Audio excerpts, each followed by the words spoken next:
What a nice effort there. The interception and return. He intercepted the ball at about the 40-yard line, brought it back another 20 yards, where the Wildcats will have possession inside, deep inside the Buffalo's territory. According to this crowd, Wayne, he is definitely a good man. Nice play. Dane Goodman, all right. That's right. Yeah. Well, we'll see what the Wildcats can do here. They got themselves in a pretty nice position here if you're a Wildcat fan. Running out of the wishbone set here quite a bit with Johnny set up as fullback there. He takes the dive up the middle. Short game. Actually, it's about 3 or 4 yards. That first man through. Yeah, that's where that wind might have played a factor on that last pass play. That ball hung up a little bit, and obviously we had them scouted. We knew that that's what they wanted to do when they get in a hole. They wanted to put the ball up downfield, and we had our defenders in the area. Second down. There you go again. We're moving the blind. We're moving the pile, the surge.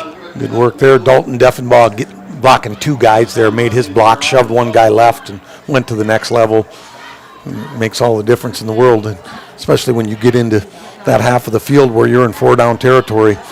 You can take 2.5 yards and keep marching. The old 3 yards in a cloud of dust theory, right? That's right. Yeah. Well, and that's what we got. 3rd down and about 4. Ball's right at the 10-yard line. Carter Konechny. Yeah. Nice job blocking there. There was a big hole. We could see it.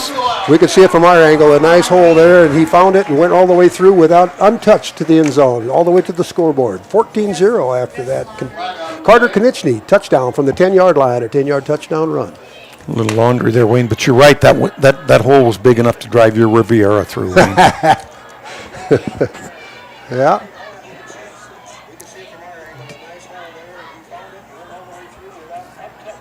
Are they going to leave it on the board?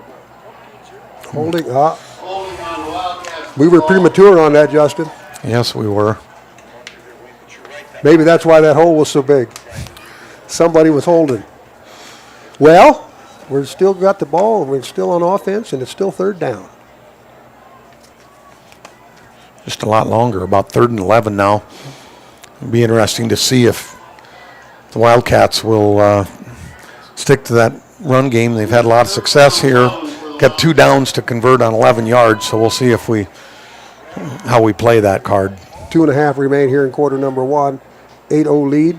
Thought we had more. It turned out, there we go. Carter. Looked like the same kind of play.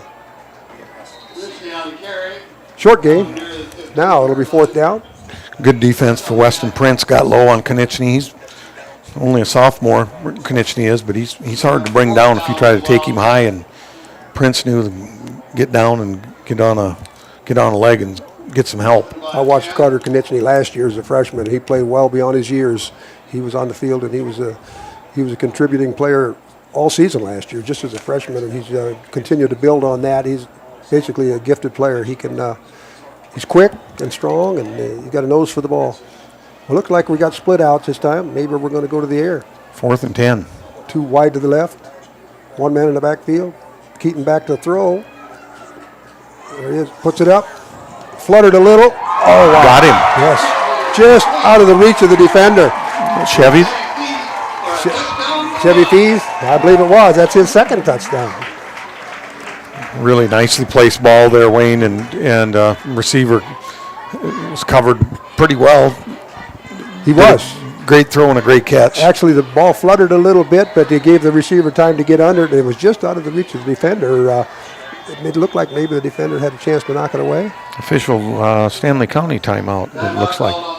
If that one stays on the board, Justin, they're going to leave that one up. 14-0. We're going to have a timeout before we do the conversion. We want to stay here? All right. This is obviously homecoming week here in Kimball White Lake, and we had our own coronations in the last, I think it was Tuesday night. We had Johnny Lenz was crowned the king here in Kimball, and Autumn Baker, homecoming queen. So congratulations to Johnny and Autumn. And over in White Lake, they had Kaiser Johnson and Lincoln Kranig. So outstanding individuals, and congratulations to those people being honored with the homecoming king and queen. And Back when I was in high school, we had a legendary coach named Phil Moore. You remember Phil? He came to White Lake in about 1969, and he was there for 40 years. And he used to say that homecoming's fun and all that. He said, but I don't care what your mother says, or I don't care what your girlfriend says. If you don't win the football game, the whole thing's a flop. So we're gonna see if we can't put this game in the books on the win column. That's wise words from Mr. Moore. He was my driver's ed teacher. Yeah, mine as well. Well, going to go for the conversion, see what we did last time. We ran it in. See what we did here.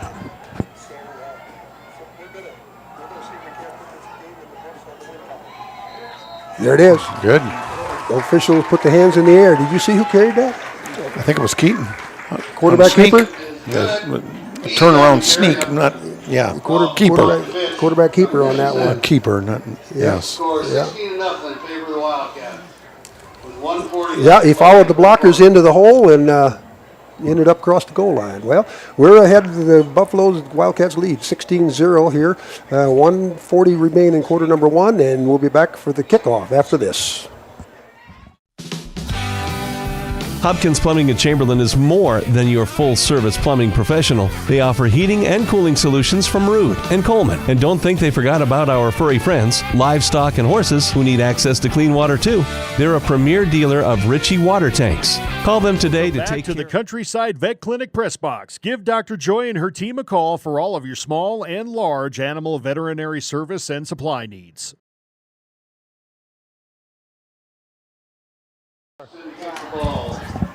We're back. Like Justin said, that touchdown play. Big players make big plays, and we were fortunate to make a good throw and a good reception, put us on the board. And we're going to kick off for the second time tonight. Last time we got the ball deep in the Buffalo territory before they ended up taking possession of it. Bothwell, this is going to be Jack Deal here, and he's pretty elusive. He's got some speed, and he's not afraid to get hit. He got upfield quick, then he got across the 40-yard line, where the Buffaloes will have possession. Not much to him, Wayne, but he's pretty intimidating in the open field because he can change directions really fast. That little frame he's got. Not afraid to stick his nose in there either. Remember, 41-yard line. Stanley County Buffaloes on their side of the midfield.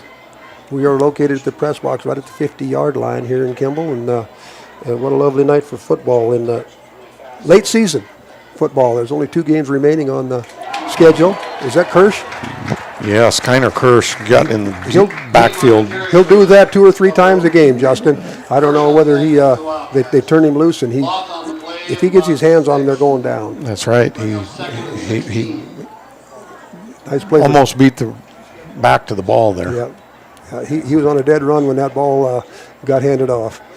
Loss on it, well, huge loss. 5 or 6 yards on that play, so it'll be second down at about 15 or 16 for the Buffaloes.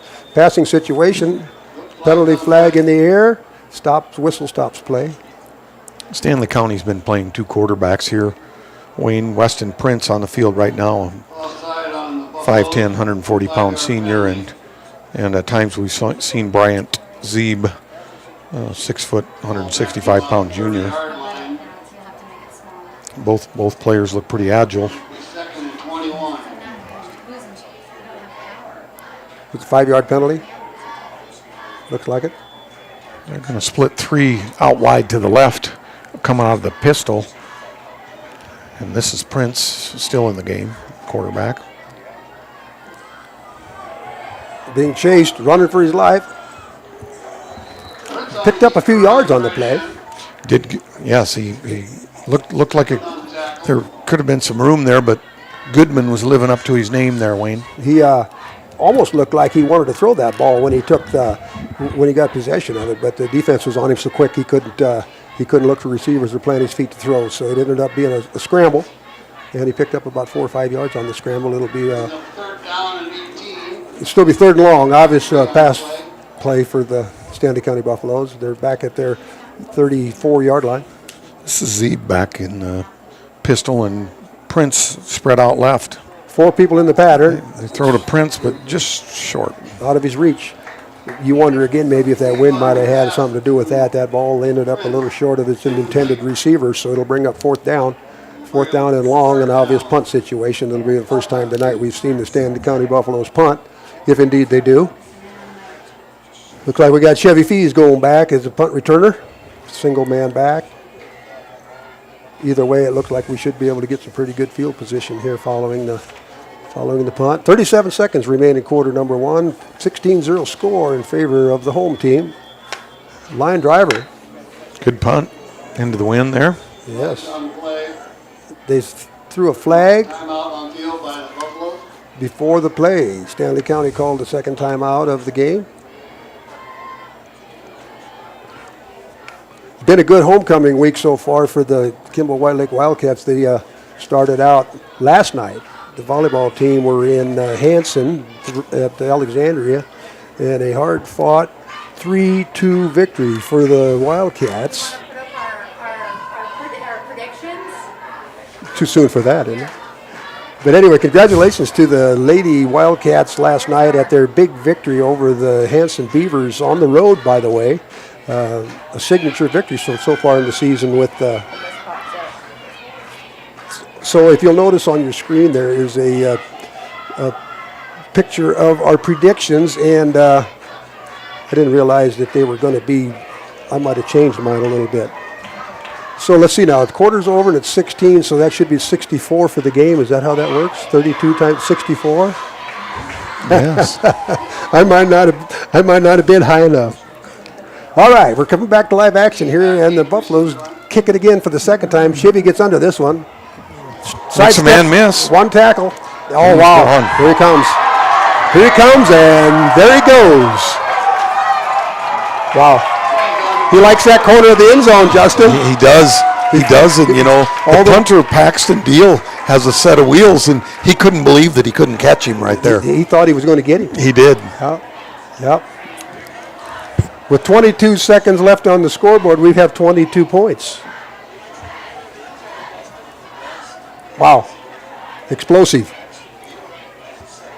Yeah, when he sidestepped that first tackle, then he could see the open field and he could pick a lane to the goal. Turned on the Jets, all the way to the scoreboard. Yep. So we'll see what we decide to do here with the conversion. This will be the third time tonight we're going to try an extra point. Oh, we're going to do the kick. Okay. See how we do tonight with the kick. A little tailwind, mostly a side wind. Or an exchange student. Sure. From France, ooh, a little low. It's good. It did go through. Congratulations, foreign exchange student. Julian, yeah. Julian gets an extra point to go through. Nice work. 23 to the 20 with 22 seconds left. 23-0.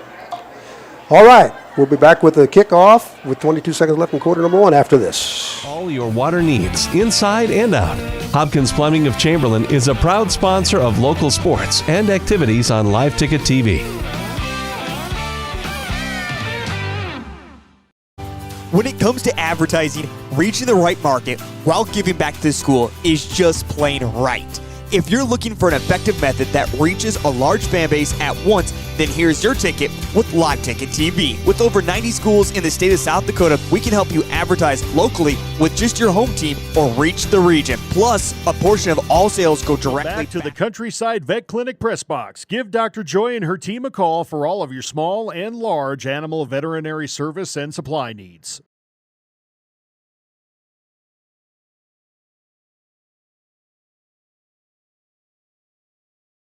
We are back following the touchdown by Chevy Fees. We're going to kick it off again one more time here in the closing seconds of quarter number 1, 23-0 here at homecoming in Kimball. Kick is away. Picked up and returned across to 25. Oh, lots of room. Another fumble. Cats got it.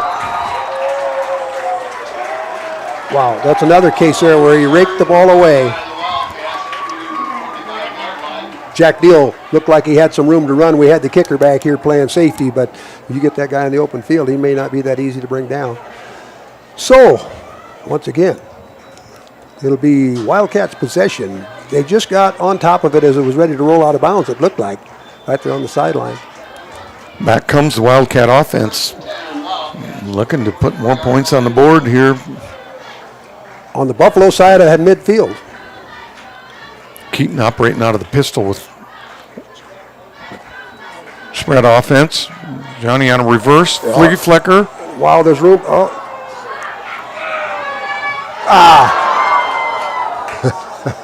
There was a lot of action there.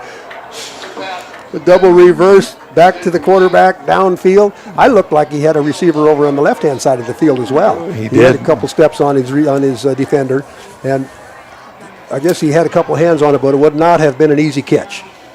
No, and Dane had to kind of change directions and look from the inside to the outside and lost a little bit of coordination in that process. And otherwise, I think he'd have came up with that catch if he'd been looking the right way to begin with. Yeah, he had to relocate the ball, and it took a little away, but the crowd loved it.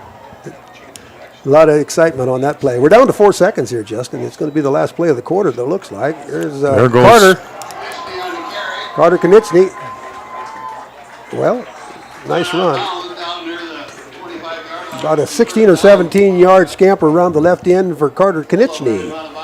It'll be a first down and 10 for the Wildcats, and that'll be all for quarter number 1. That was a pretty action-packed quarter. It certainly was. We have 1 quarter in the books here from Huda Field in Kimball, South Dakota on homecoming. 23-0, the Wildcats over the Stanley County Buffaloes. Thank you for tuning in to Wildcat Live Ticket. Back after this. To the school. Get a hold of Heath Nimke today, and let's get started in building your brand with Live Ticket TV. Lucky for us, life is full of choices, big and small. They define us, make us who we are. And when it comes time for you to choose a car, home, your next big adventure, or start a new business, Farmers Union Insurance has the variety of coverage options to protect each perfect moment. Farmers Union Insurance. Contact your local Farmers Union Insurance agent today. Broken down on the road? Trust Caleb Service and Repair, your go-to heavy-duty service provider in Kimball. They're available 24/7 for fast, reliable on-site repairs, from truck and trailer service to towing, DOT inspections, and more. With expert technicians and a commitment to quality and customer satisfaction, they'll keep you rolling and minimize your downtime. Back to the Countryside Vet Clinic press box. Give Dr. Joy and her team a call for all of your small and large animal veterinary service and supply needs.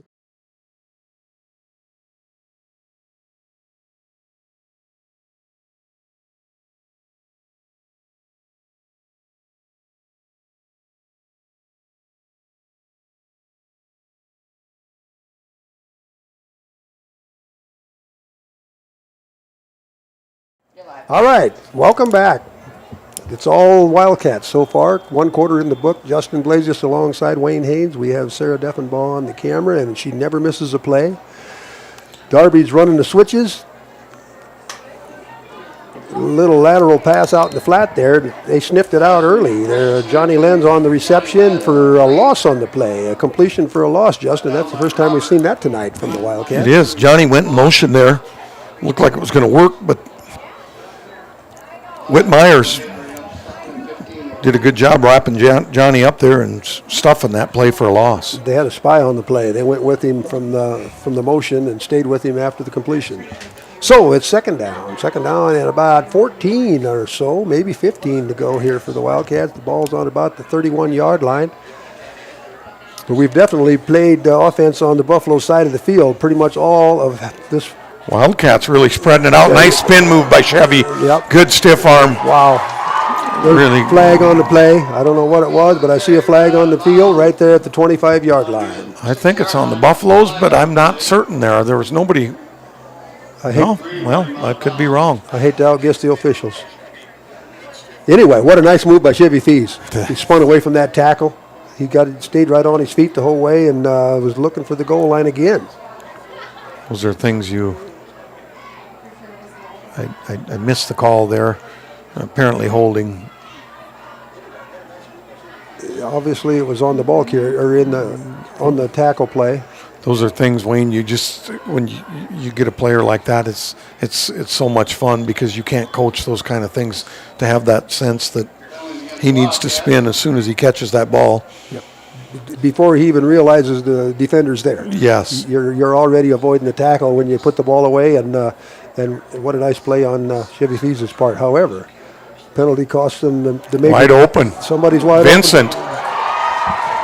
Somebody blew a coverage on that, huh? Any flags? I see. No. There is, Wayne. In the backfield? Yes. We'll have to wait and see. We're going to have to. There was definitely a blown coverage downfield. Vincent Lenz was wide open all by himself in the middle of the field, and the pass fell right in his hands. But back-to-back penalties, Justin, and we're going the wrong way after two big offensive plays. It is. It's a little confusing if you're watching the game with us. Not confusing, but different tonight in the fact that they're throwing pink flags in October, and we have a few players wearing pink socks on the Wildcat side, and so you're not quite sure if you're seeing socks flickering by as they run or a flag being thrown. Quite a few flags being thrown here. They're going to have to launder those pink flags tonight for sure. Yeah, LA, the Wildcats still got possession. Johnny's loose. Jukes again, just out of the reach of the defender. Wow, what a nice play.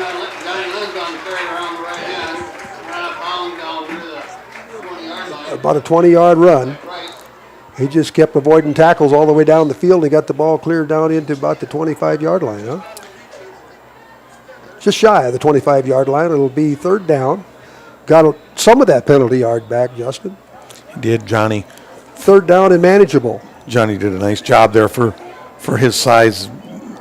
He's got a wonderful stiff arm.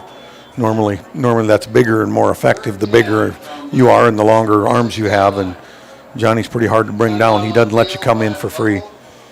There's a timeout, Justin, and I didn't see who called it. Was it official timeout? Well, we've got 10 and a half minutes left here in quarter number 2. It's 23-0. Wildcats with the ball. It'll be third down when we come back.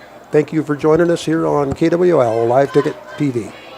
Call Caleb Service and Repair today, because when the job can't wait, neither do they.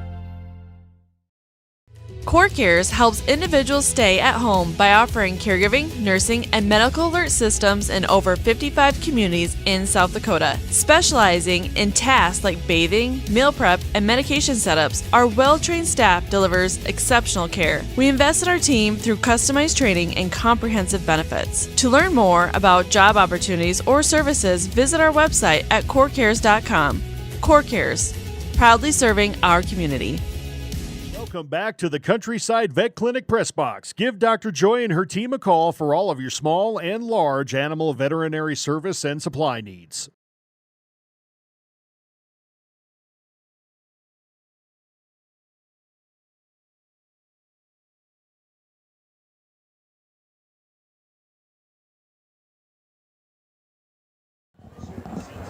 All right.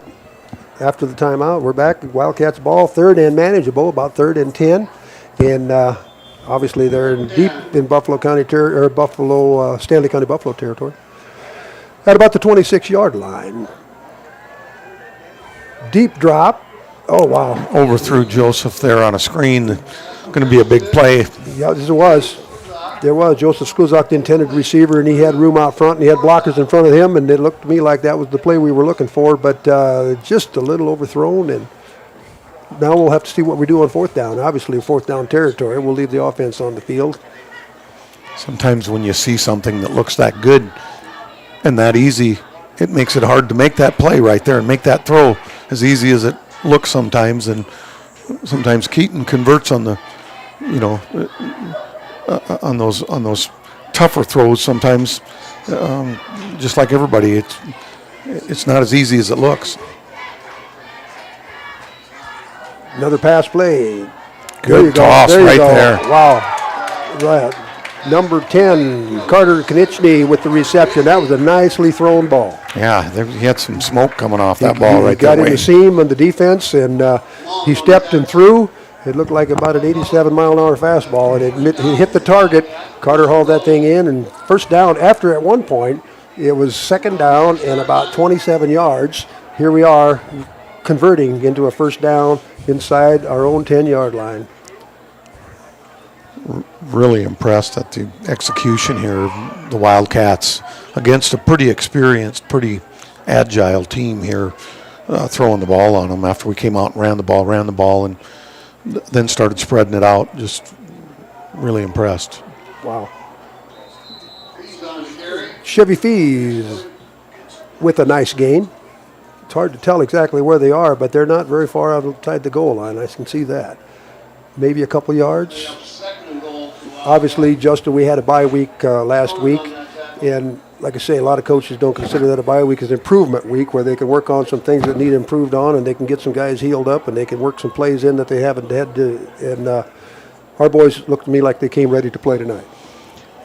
They do, and being able to turn a switch on and off and run the ball or throw the ball, Wayne, is a pretty impressive skill. Touchdown. Was that Johnny? It was. Johnny Lenz. Johnny Lenz from about 2 or 3 yards out, found a little gap in the defense, and went in basically standing up. So, we're at 29. Are we going to kick, or what are we going to do? Number 4 is on the field. Julien Charcot-Ruel. He from France. He's our foreign exchange student, and it's 7 hours difference in Paris. So they're probably about 2 in the morning or something like that. Oui, oui. That's good. Oui. So he's 2 for 2 tonight on the extra points, and that gives us exactly 30 points with 9:10 remaining in quarter number 2. Here at homecoming from Huda Field in Kimball. Be back after this. Farmers and Merchant State Bank of Blankington and White Lake has proudly served this area for over 100 years and takes great pride in being part of such wonderful communities. We are locally owned and strive to deliver the best service to all of our customers. Please consider us for all your banking needs. Farmers and Merchant State Bank, personal service, professional solutions. Locations in Blankington and White Lake. Member FDIC, Equal Housing Lender. The right nutrition, animal health, and record management is key to having a profitable cattle program. That's why you want to work with the people at Farmco, who will take the time to learn your operation and help you grow your business. We are your full-service agriculture. Back to the Countryside Vet Clinic press box. Give Dr. Joy and her team a call for all of your small and large animal veterinary service and supply needs.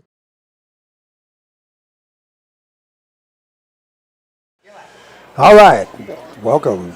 We're having fun at homecoming if you're a Wildcat fan, that's for sure. 30-0, 9:10 remaining in quarter number 2 after our foreign exchange student Julien from France kicked his second extra point. He's 2 for 2 tonight, and he lives with Keaton Christensen's family. So him and Keaton, they can talk to each other about how they want to play the game and how they turned out. But it's good to see them all getting involved tonight. For about our 4th kickoff of the night. Caught from behind. I assume the Deal boys are brothers. They're both good runners in the open field. Show good quickness. Jack is a little smaller runner there, but pretty shifty. Yes. Well, Stanley County Buffaloes have had trouble getting across midfield into the Wildcat territory. We'll see if we can keep that trend in effect here. 1st and 10 at about the 42-yard line in their own territory. Stanley County Buffaloes with the possession here, 9 minutes remaining in the first half.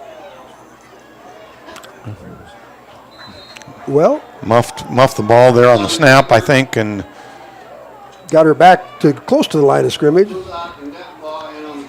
Looked like Weston Prince ended up diving back and getting much as he could out of the play.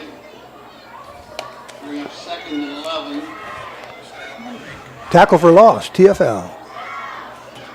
Turner is texting me, Wayne, wanting to know how the game's going. They got a sick kid and they're not going to make it. And I told him so far we're spanking the Buffs and his old buddy Herman Fennell, the assistant coach over there. we're having a good night if you're a Wildcat fan. Another penalty flag and another one. Looked like everybody emptied their pocket. Getting a little chippy out there. We'll have to see what happened, but it was at the end of the play. There was some extracurricular, I would say. It was on number. Watching the replay on that, looks like it's going to be probably against the offense. Big meeting right at the 40-yard line, discussing the options.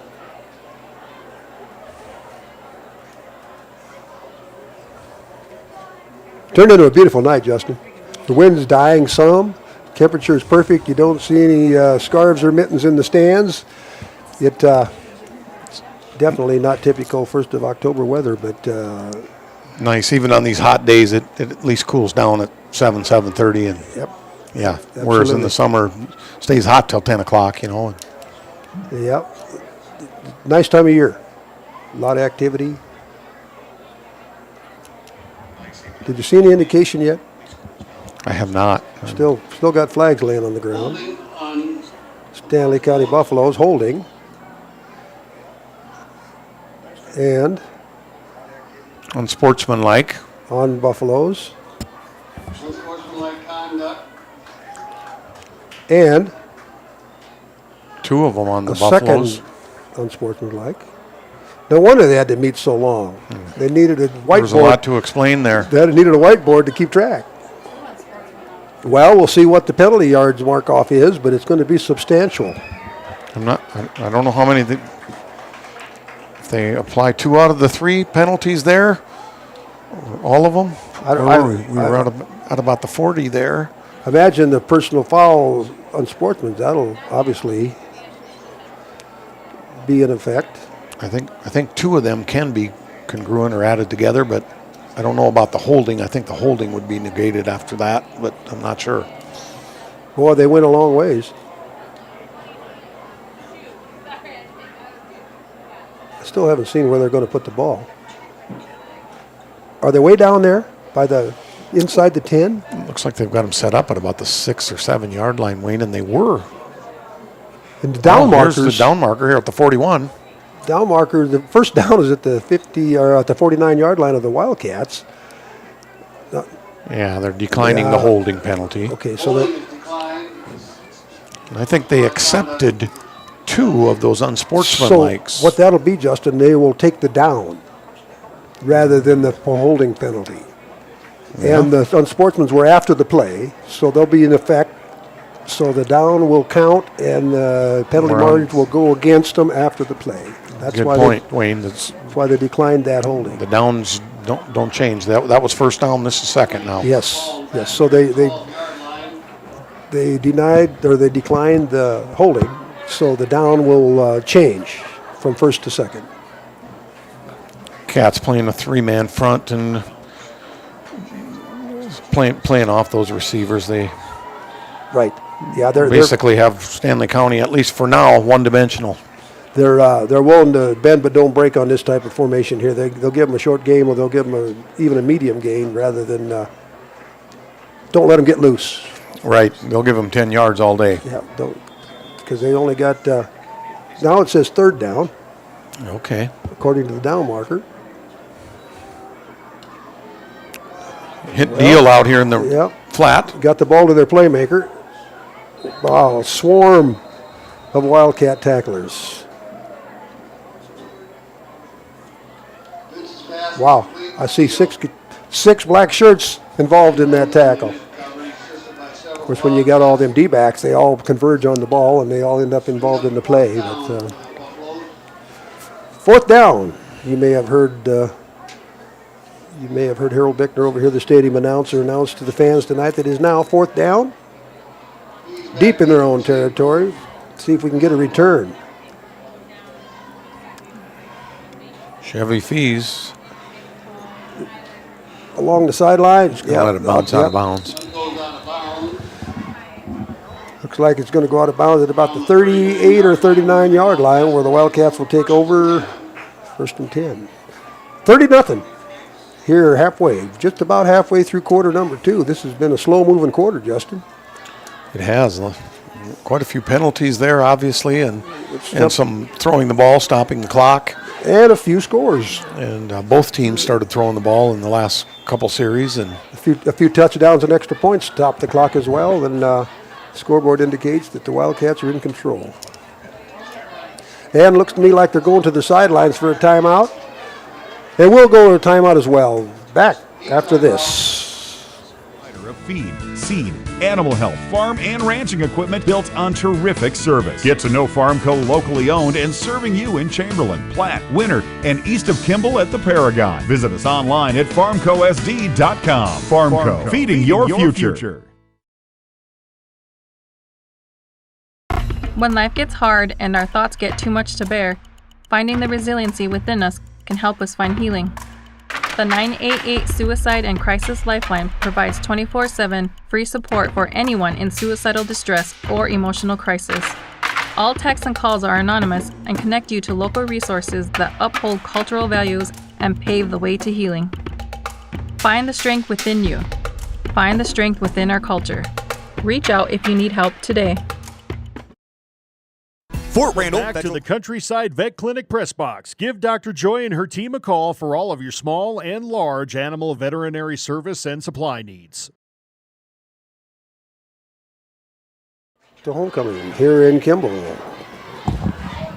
Thank you for tuning in to KWL Wildcat Live Ticket. Wayne Haynes alongside Justin Blasius, and the home team is happy. The fans are excited. The scoreboard looks good for the Wildcats, 30-0. Here, 7.5 minutes remaining in quarter number 2. Wildcats possession following a heat timeout. Nice hard run there by number 7, Johnny Lenz, the homecoming king.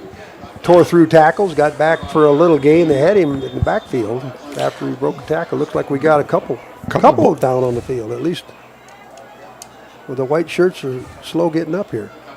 Stanley County's hanging in there, playing tough D. The two guys went down there. They're playing hard. Johnny tore through that first tackle. Looked like they had him behind the line of scrimmage, but quick feet, and that's that wrestler in him coming out. That's right, yeah. See, wasn't going to give up, but both got one of the players up.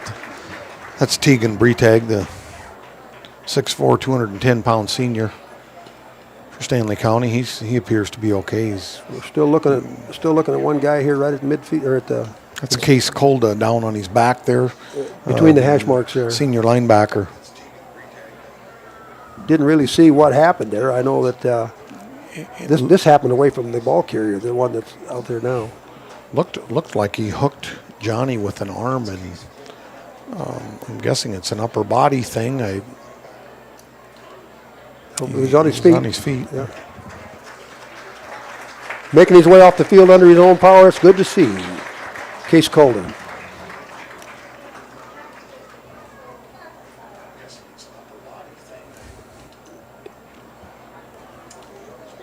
Well, if the score holds up, the Wildcats will end up 3-3 on the season, even their record, 3 wins and 3 losses, and with 2 games remaining. And every win from here on makes a whole lot of difference as far as the playoff seeding, whether you get a home game or not, or who you're matched up with. And if they can happen to put together a little win streak here from the next 2 games, it'll go a long ways into seeing how far they can get into playoffs. But we're excited for homecoming, all the fans and all the cheerleaders and everybody. They had their skit night, and they had their coronation, and they had their big volleyball win the other night at last night at Hanson. It's just been an excellent homecoming week all the way around.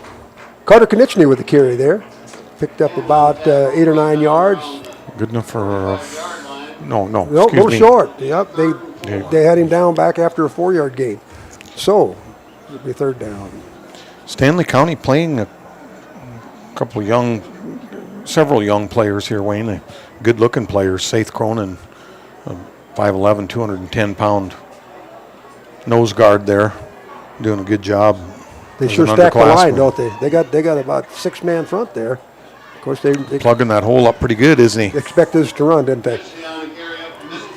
They wanted us to run. They were waiting for us. 4th down. a rare fourth down for the Wildcats. We had one earlier where we went for it on fourth down, got through the front line, and ended up with about a 20-yard gain. And we'll see what happens here tonight. We're on our own side of midfield, Wildcats' own territory here, so we'll see how that plays into their game plan. Like high formation, quarterback under center, one split out. Looks like we're trying to get him to move. Boy, Stanley County is stacking the box, aren't they? Yes, they are. They 8 guys in that little box there. There was room over the top if they wanted to do that, but looked to me like they tried to draw them off. It didn't work, so we called timeout, and we're going to see what Plan B is. Plan A didn't work. All right. After this, 30 seconds, we'll be back with more Wildcat Live Ticket TV. Union is here for you across Southeast and Central South Dakota. As a member of your credit union, you can take advantage of many ways to manage your money. They offer many different accounts to help suit your needs with your savings. Nobody likes wasting money on high interest rates, and neither do they. At Fort Randall FCU, they have all types of loans available to help you manage your finances. With locations in Wagner and Platte, Fort Randall FCU is ready for any needs you may have. Welcome to Bowie Welcome back to the Countryside Vet Clinic Press Box. Give Dr. Joy and her team a call for all of your small and large animal veterinary service and supply needs. Are we? I don't believe so. Well, we're back after the timeout. It was fourth down and about 4 yards to go, and the Wildcats tried to draw them off sides, and that didn't happen, so they called timeout when Coach Blasius and I was talking about what the play is going to be, and he suggested that Keaton's going to roll out and RPO run. Oh, there you go. Delayed handoff there to Johnny, and he's just through. Stepped 3 tackles, didn't he? And that's what happens when you stack the box. Finally, dragged down inside the 5-yard line. Johnny Lenz just kept avoiding tackles and tearing through tackles all the way down the field. Amazing. No flags, Wayne. A beautiful run by Johnny there, and 4th and short. That's what'll happen. pretty good job by Weston Prince to make some kind of a play down there against a bowling ball like Johnny that's rolling full speed. I was kind of surprised that he caught up with him because he was. It was a one-on-one foot race headed toward the goal line that looks like we're going to have to go back and play offense before we can cross the goal line. Looks like, what is the 5-yard line, Justin? Right about. 1st and 10, Wildcats, 5-yard line. 5:11 remain in half number 1 here from homecoming in Kimball. There he comes again. Johnny. Just short. Picked up about half of it, didn't he? Hold on the tackle. Second down. Second down, the ball to the 2-yard line, perhaps, 2 or 3 yards.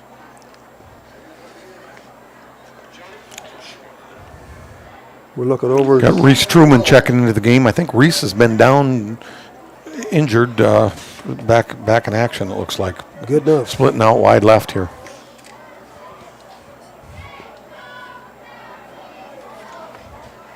Shotgun formation again. Keaton Christensen, the quarterback, calls out the signals.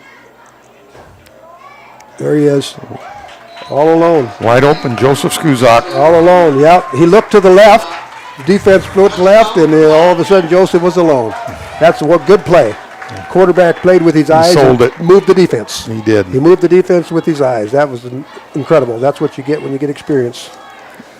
Well played. All right, 2-yard touchdown pass. Keaton Christensen to Joe Sklusak. Puts another 6 on the board. 36-0, 4:21 remain. We'll see what form our extra point team decides here. Adley Rendell checking in there. Kiner Kirsch coming out. We're gonna kick our do our PAT. Yep. Who's our holder? Do you know, Justin? Is it Keaton? I believe is that Johnny? Through. Wow. It is Johnny. 3 for 3. Holding. Johnny Lenz with the hold. 3 for 3. That's wee. Julian puts the 3rd extra point. He's 3 for 3 on the night. They don't get real high, but they get between the uprights and over the bar. All that counts. That's all you want, right? All right. The score is 37-0. Wildcats in the lead. 4:21 left in half number 1. We will be back after this. Al's Oasis Plaza. My great-grandfather, Gus Bowie, opened the first store in 1905. I'm RF Bowie, the president of Bowie Foods. We aren't your typical store. You'll find everything you need for your family. You'll save money, and I promise you're going to enjoy your grocery shopping experience. We carry a lot of locally produced products and some things you just aren't going to find anywhere else. South Dakota owned, family owned, Bowie Foods. Welcome back to the Countryside Vet Clinic Press Box. Give Dr. Joy and her team a call for all of your small and large animal veterinary service and supply needs.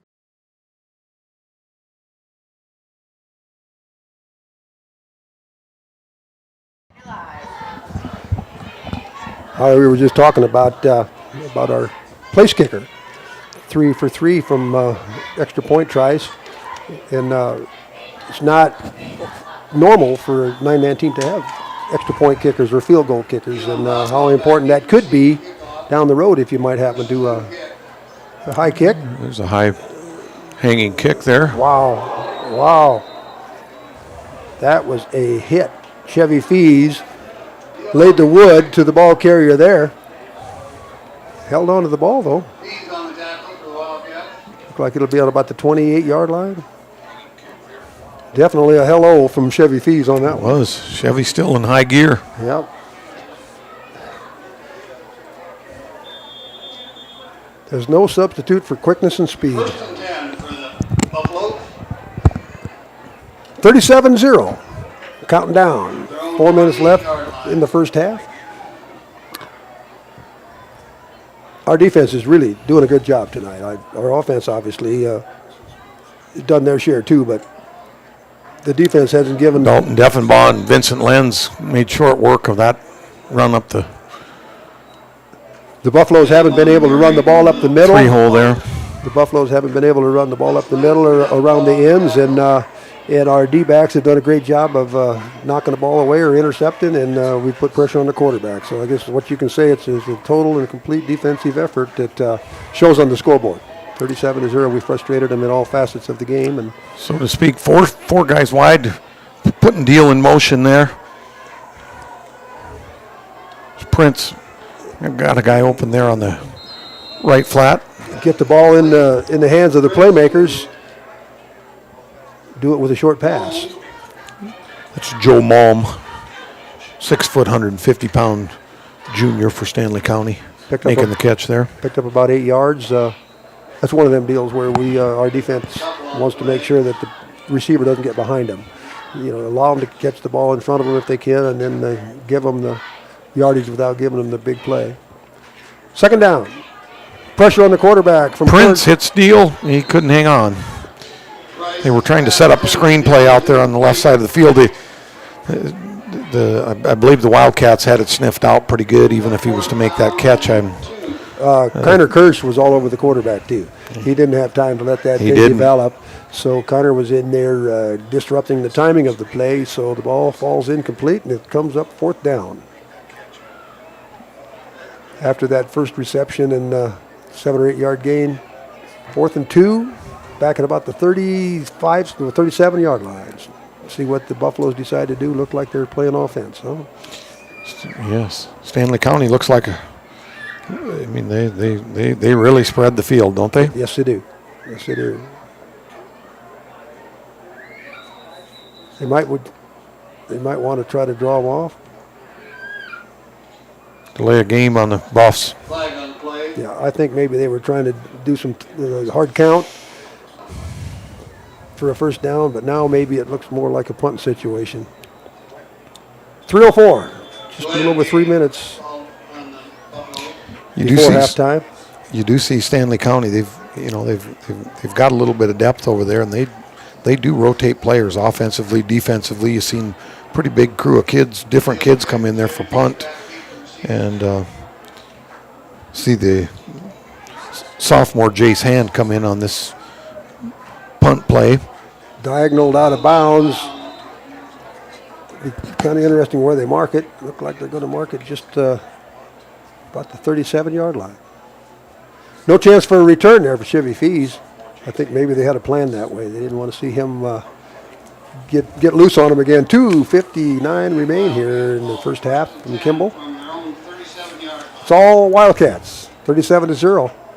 Homecoming crowd is happy special presentations at halftime. They got Hall of Fame and other presentations. Special night here in Kimball for Kimball Wildcats. Parkston and Platte. Parkston has had 20-0 with Platte Black Panthers. Of course, Platte is undefeated. Parkston took that first loss of the year when they played Carter. Freeman Academy Marion. Yep. Carter Konechny out of bounds, right at the 50-yard line. Nose of the football will be right on midfield. Yeah, Parkston, they got that tradition. They've been in the state championship 3 years in a row, and I'm sure without that opening loss of the first game of the season, they'd be 1 or 2 right now. But they're making their presence known, playing Platte tonight, 20-0.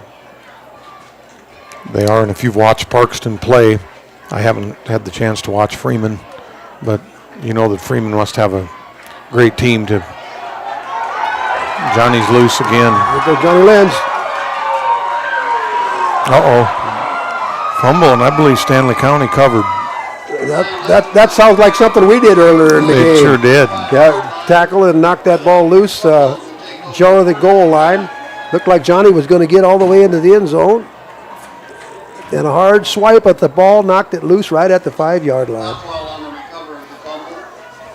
A good defensive play there. I thought Johnny was potentially going to switch arms there as he ran, as he knew but he could smell the end zone, and if he had it to do over, he'd just put 2 hands on it yes. and dive for the goal. But at this point, Stanley County Buffaloes have the ball, 1st and 10, just outside of the Wildcats goal line. 1st and 10 on the 4-yard line. And Johnny's got a lot of yards tonight. Flags again.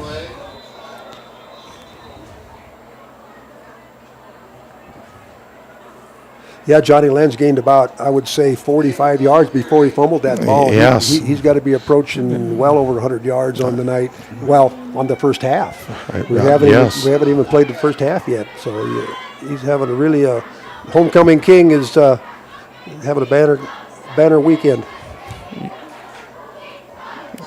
Yes, he was really gonna put the game on ice there, and fortunate for Stanley County to play to the whistle there and take a page out of the Wildcats book and punch the ball out there. Well, what was the penalty, Justin? Did you get it figured out? Looks like it was against the Buffaloes. We're declining it. 2nd down. I didn't catch the call, but we declined it. So it'll be 2nd down, and there was a short gain on the play, obviously. 2nd down and about 8. 2nd down and 9, perhaps. Wildcats changing their look just a little bit here. Wayne going with a 4-man front. Well, now back to a 3. 1 free safety in the middle of the field. Kiner Kirsch putting some pressure on there. Loose. Quickness. That was one of the bigger offensive plays of the night for the Stanley County Buffaloes. They do have really quickness. Good. Brendan Bothwell, watched him in a couple of their other games, had made some big plays for him. He's when he gets in the open field, you want to kind of know where he's at, because he can hurt you. Biggest offensive play of the night so far for the Stanley County Buffaloes. I think so too. 2 minutes remaining in the first half. Wow. Incomplete. He called it incomplete. Wow. What a nice play by Dane Goodman. Prince hit Bame there, and Bame immediately got lit up. Sure did. And looked like it could have been a fumble, but probably a good call there that there's no reception. It was one of them judgment calls, obviously. He definitely a solid solo tackle by Dane Goodman.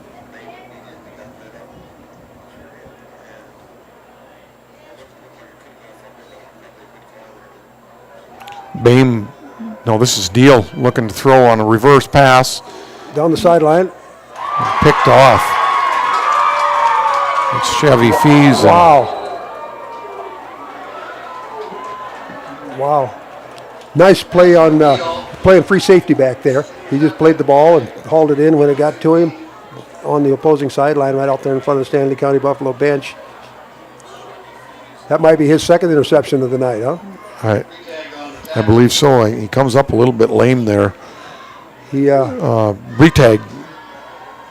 tagged him pretty good. 1:42 before half. We'll see how aggressive the Wildcats get here if they want to try to punch it in here with 1 minute and 42 seconds left before halftime.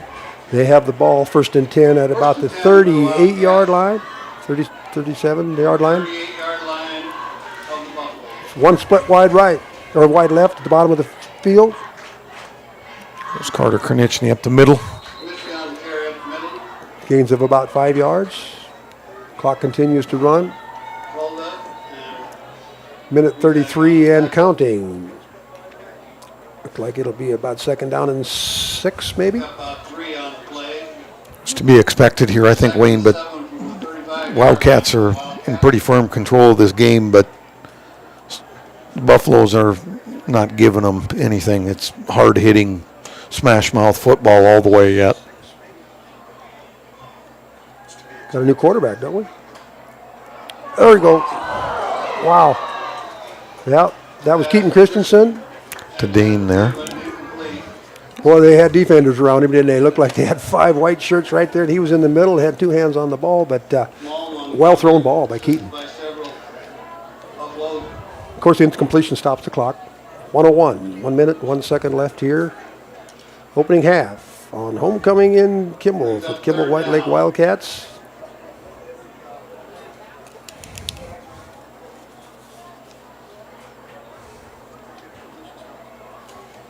See what we decide to do. Looks like we still got shotgun.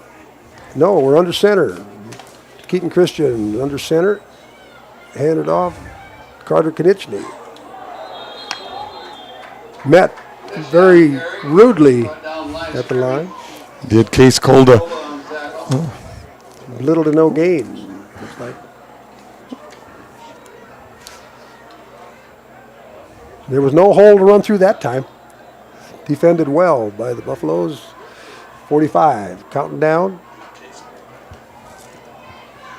Look like they're working on number 34 over here on the sideline. Chevy Fees, he's moving around pretty well. Let's hopefully he's all right. He took a hit over there on that sideline following that interception, and like he's favoring his right leg a little bit, but tough kid. He'll be all right. He's been made a lot of plays defensively, offensively, special teams. Just no doubt. He's a playmaker. No doubt. It was hot down there. He definitely gave his contribution here to homecoming. Just a sophomore. Going to play a lot of football.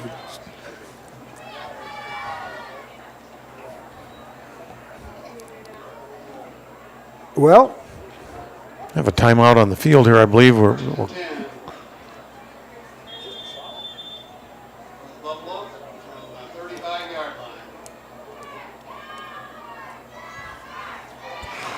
bad snap. Wow, curses all over him. Oh, they didn't like the tackle. It was not Prince, but it was Zeeb that time again. Had a low snap that bounced, and he. Right. Connor Kirsch was all over him, but I think he might have grabbed him by the shoulder pad.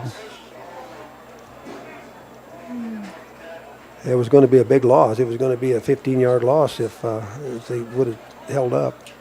There's a discussion here. Maybe they didn't all see the same thing.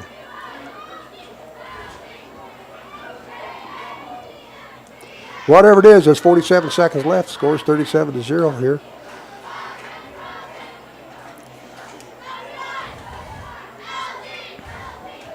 Got a big halftime coming here.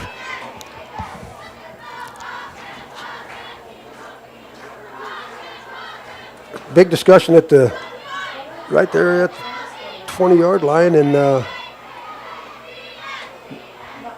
looks like they're going to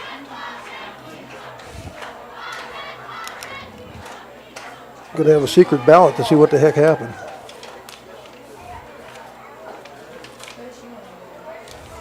The white hat's going to tell us.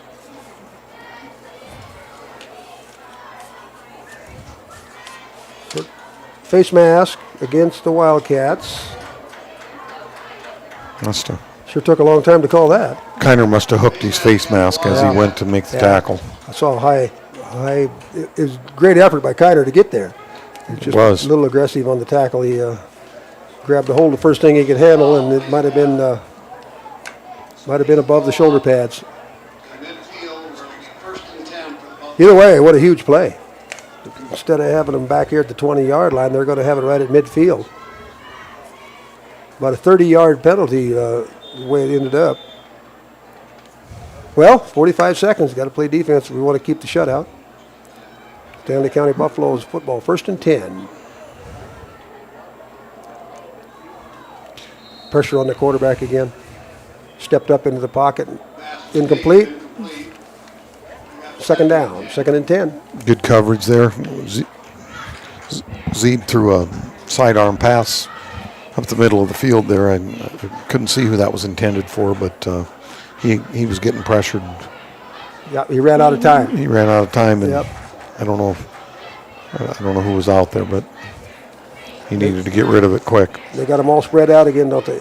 Got 2 wide here at the bottom of the right side. Man in motion. Shotgun. Got time Prince on a screen. Throw her back. Back to Kolda. And Kolda's. Wow, there's a big play.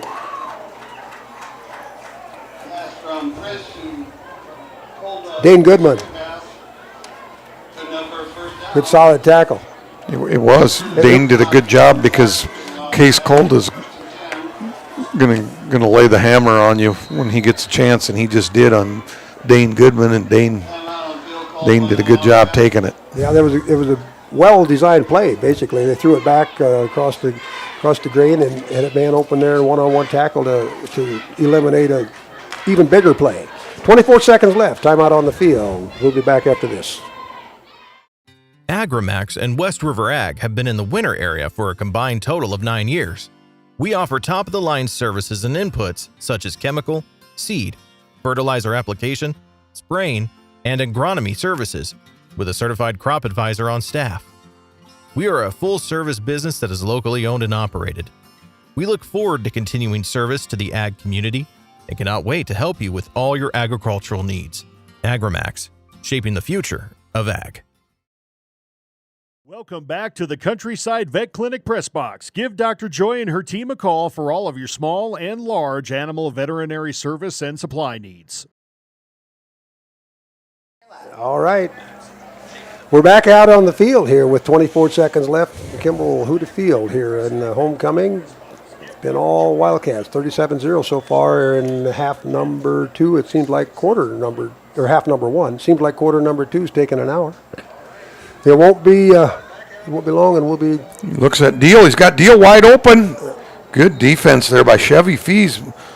They had a safety over the top waiting for him. They did, but the ball was pretty well thrown.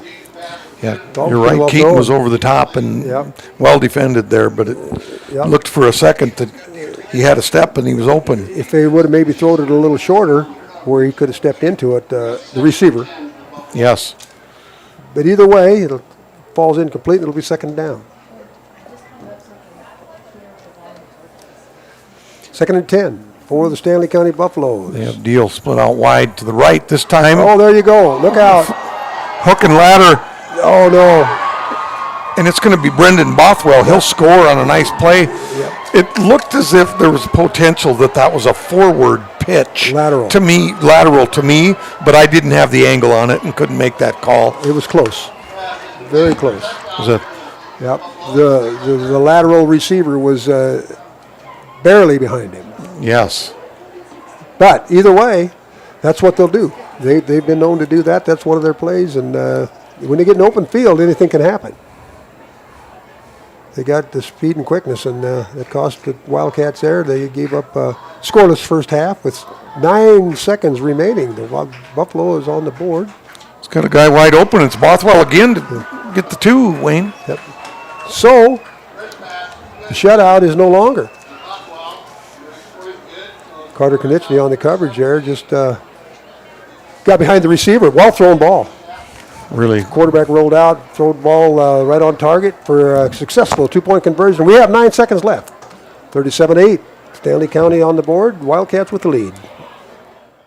Honesty. We try to be honest about everything, and if there's a problem, we try to fix it. We've kept the family name going for 75 years. I think that's something to be very proud of. I'm Mike Weeman from Weeman Land and Auction out of Marion, South Dakota. And my middle name is Earl. I'm named after my grandfather. And being an auctioneer isn't all about how fast you are or how good your chant is. It's how the people appreciate your name and accept your name. He told me that once. So that's a one that I hold pretty close. He'd be proud, I think. Countryside Veterinary Clinic Incorporated, your local large and small animal veterinary hospital and supplier, offering a large variety of animal services, equipped with a haul-in facility to perform services needed for large animals, chute side on the farm to cover your ultrasound and processing cattle needs. Also offering small animal services from wellness exams to surgical needs. Fully stocked with cattle antibiotics, vaccines, and general supplies to get the job done. Dr. Joy has been your local. Back to the Countryside Vet Clinic press box. Give Dr. Joy and her team a call. And we are back with only 9 seconds remaining in the first half. The Stanley County Buffaloes do get on the scoreboard. Kickoff number 7 with the return, Johnny Lenz. Johnny's going to give it a whirl. Well, Johnny's had a great half, hasn't he? He has. Down in about the 32-yard line, deep into Buffalo territory as the half expires. That'll be the final play of the first half here at homecoming. Looks like we've got an injured player on the field. But we will be back for the second half and the halftime activities after this. Thank you for joining us tonight on Homecoming from Kimball on Live Ticket TV. Servicing the area since 2008, give her and her team a call today. Platte Health Center of Vera, along with our affiliated primary care clinics located in Platte, Geddes, and White Lake, provide you and your family with comprehensive health care and access to extensive medical specialties. Platte Health Center provides services including 24-hour emergency services, wellness visits and physicals, telemedicine, and more. Find more on our clinic hours on our website. Trust Platte Health Center doctors and nurses to take care of you and your family. Parade winners here quickly. 25-5 White Lake School homecoming parade. School first was White Lake band, second was junior class, and third was sophomore class. Business division was rural care and rehab, F&M State Bank, and J-Bus. Organizational was White Lake Library, Knights of Columbus, and Red Hats. The Kimball Homecoming Parade winners were our community, Senior Moms, Dakota Repo, and Michelle's Market. High school was first freshman, middle school first sixth grade, Spirit Award Pizza Party, high school juniors, middle school eighth grade, White Lake King and Queen, we'll get that later. First now we're going to do the Hall of Fame, I believe.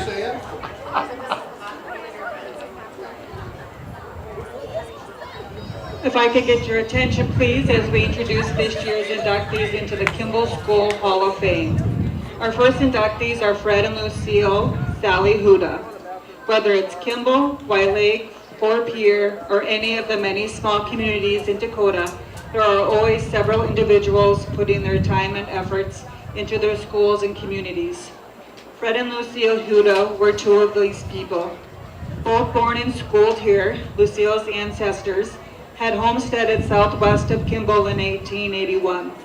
Through their roots and love for their school and community, Fred and Lucille worked hard to keep Kimball a healthy and prosperous place to raise a family.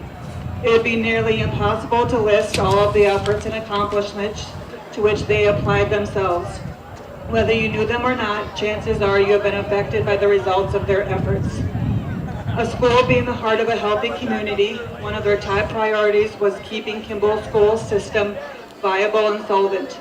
This is evident by all the years Fred was on the school board and his efforts in building the athletic field, and Lucille's campaigning door to door in support of the new school. They truly loved their town and gave their time in support of community-wide improvements. Please join me in honoring Fred and Lucille Huda into the Kimball School Hall of Fame.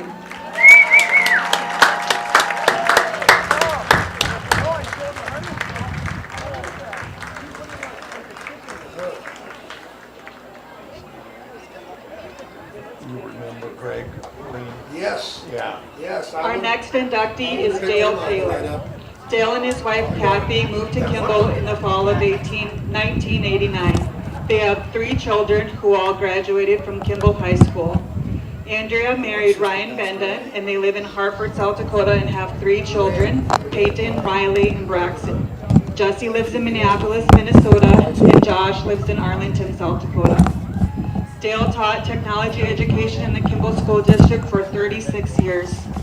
He has helped the students construct 17 homes through the years, of which one includes the superintendent house across the street to the south of the school. He has helped with many constructions of many other projects in the school, from small projects in the classrooms to the concession stand in the crow's nest. Dale was key to building a strong technology education program. He was never afraid to try new things in the classroom, including computer-aided drafting, CNC equipment, laser engraving, along with the traditional welding and construction. He has also started an aviation program where kids can learn about aviation, flew flight simulators, and have an opportunity to fly a real airplane.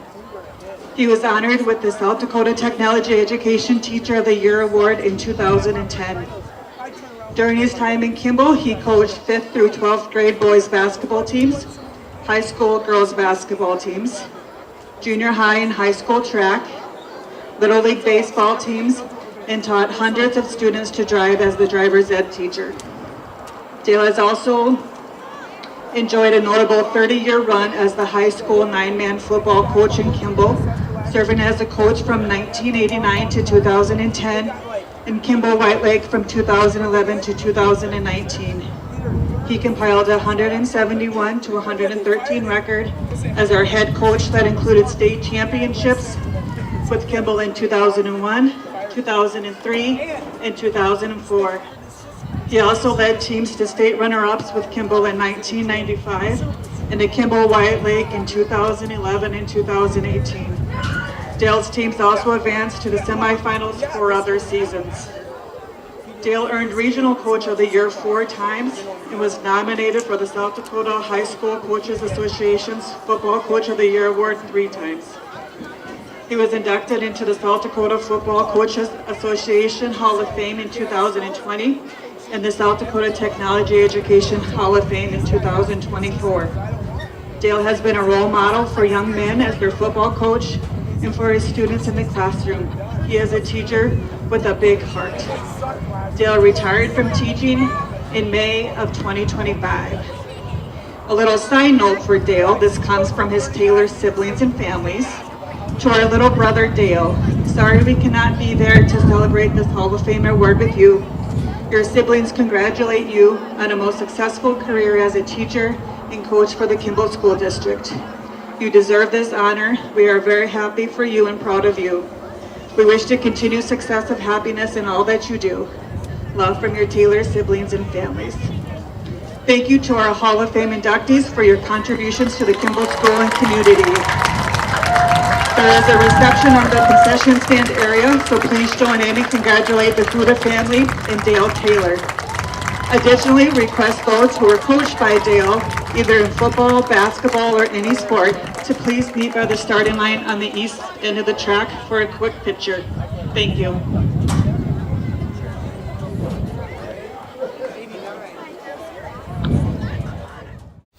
A challenge is not something to shy from. It's a chance to step up your game, and meet change head on. A call to get your hands dirty and your data clean. A new reason to refocus, reinvigorate, and refine your efforts. With every new challenge comes a choice. Back down or rise to it. The enhanced Channel Seed brand. Rise to the challenge. Out here, you learn that to keep growing, you have to keep changing. CHS and the farmers and ranchers we serve know all about change, because together we've changed agriculture. That's why we're the largest farmer-owned cooperative in the country. So farmers own the system they count on, with advantages at every step. From innovative tools that help crops grow, to grain processing expertise, to energy solutions, we create connections to empower agriculture. Learn more at chsinc.com.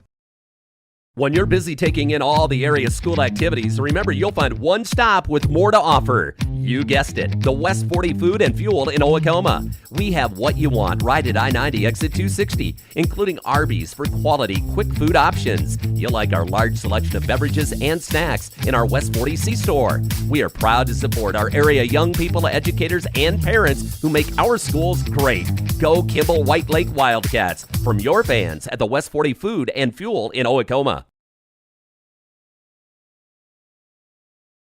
In a world that's always moving, your journey matters. And at Iverson Auto Group, we're here to get you on the road with a great selection of new and used vehicles and trailers, and keep you on the road with top-notch service, maintenance, and support.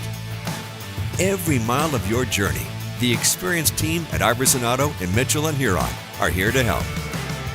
Visit us in Mitchell and Huron or start your search at iversonauto.com to begin your journey today.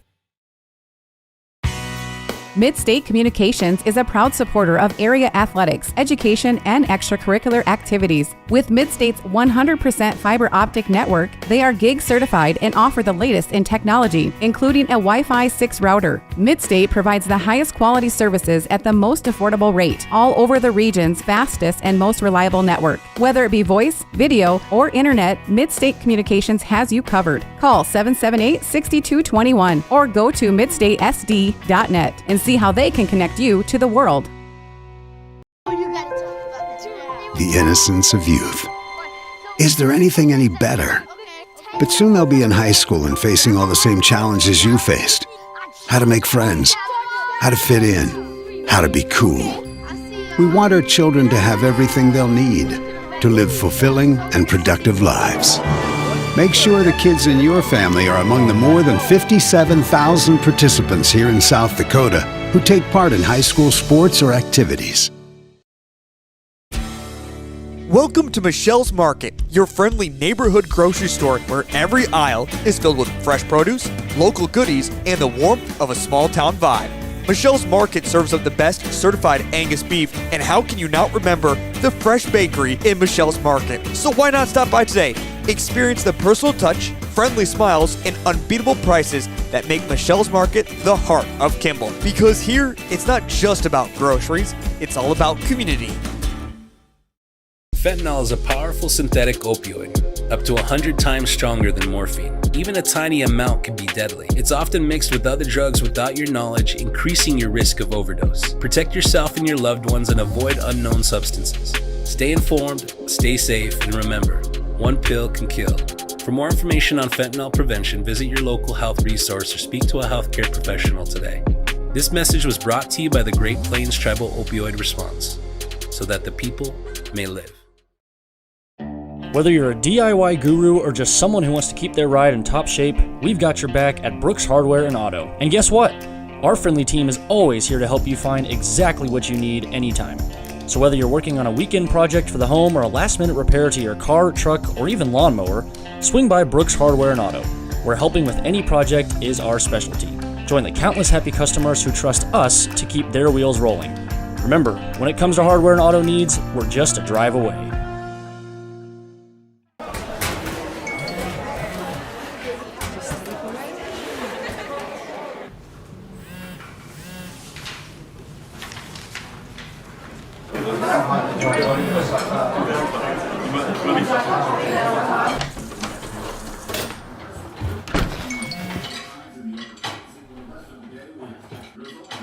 When the world feels big, a small note can mean everything.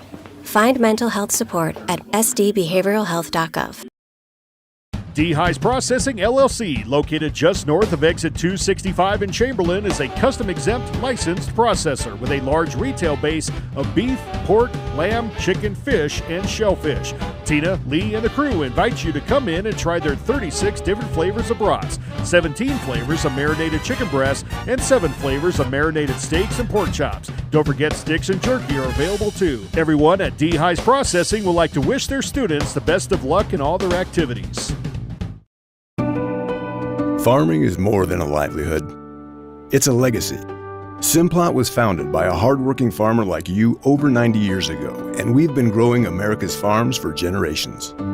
With local crop advisors grounded in your success, Simplot Grower Solutions is in your fields and by your side.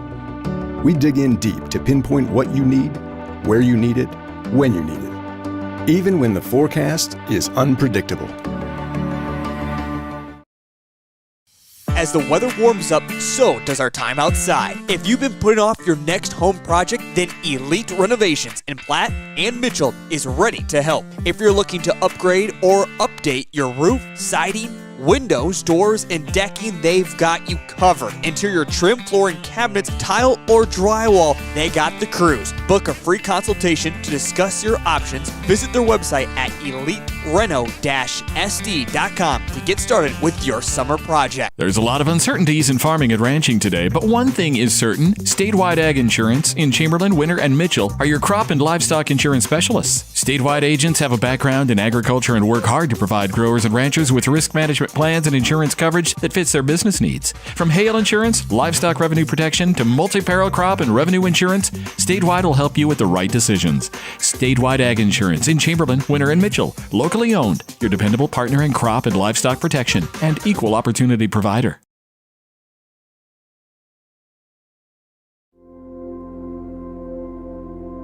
Agriculture is like no other business, which makes Farm Credit Services of America like no other lender.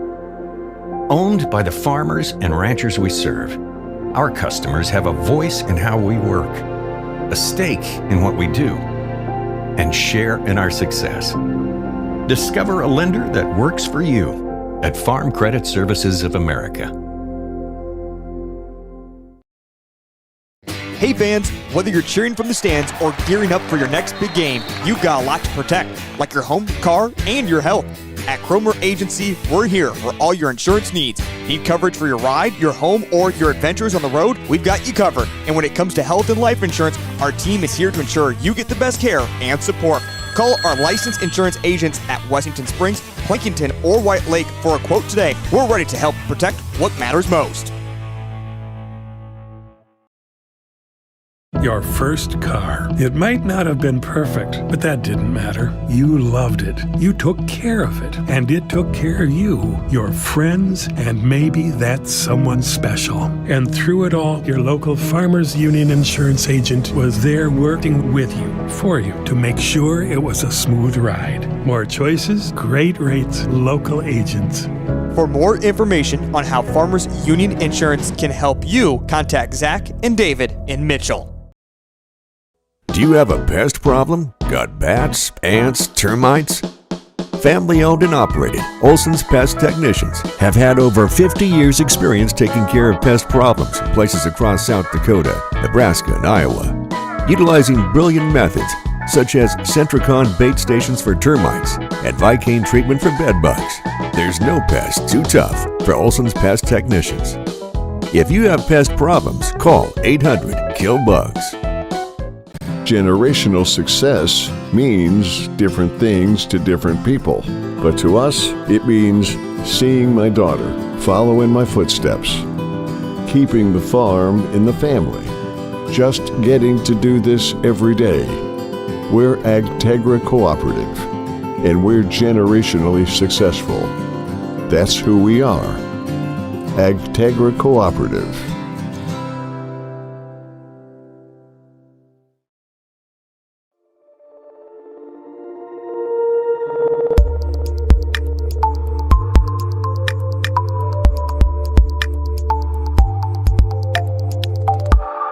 Overreg Repair has been proudly serving the Kimball area since 1985, offering services for cars, light trucks, semi-tractors and trailers, ATVs, side-by-sides, and any small engine power equipment. They also provide roadside assistance to Kimball and the surrounding area. Stop by their showroom and check out their stock of Gravely zero-turn lawnmowers and side-by-sides.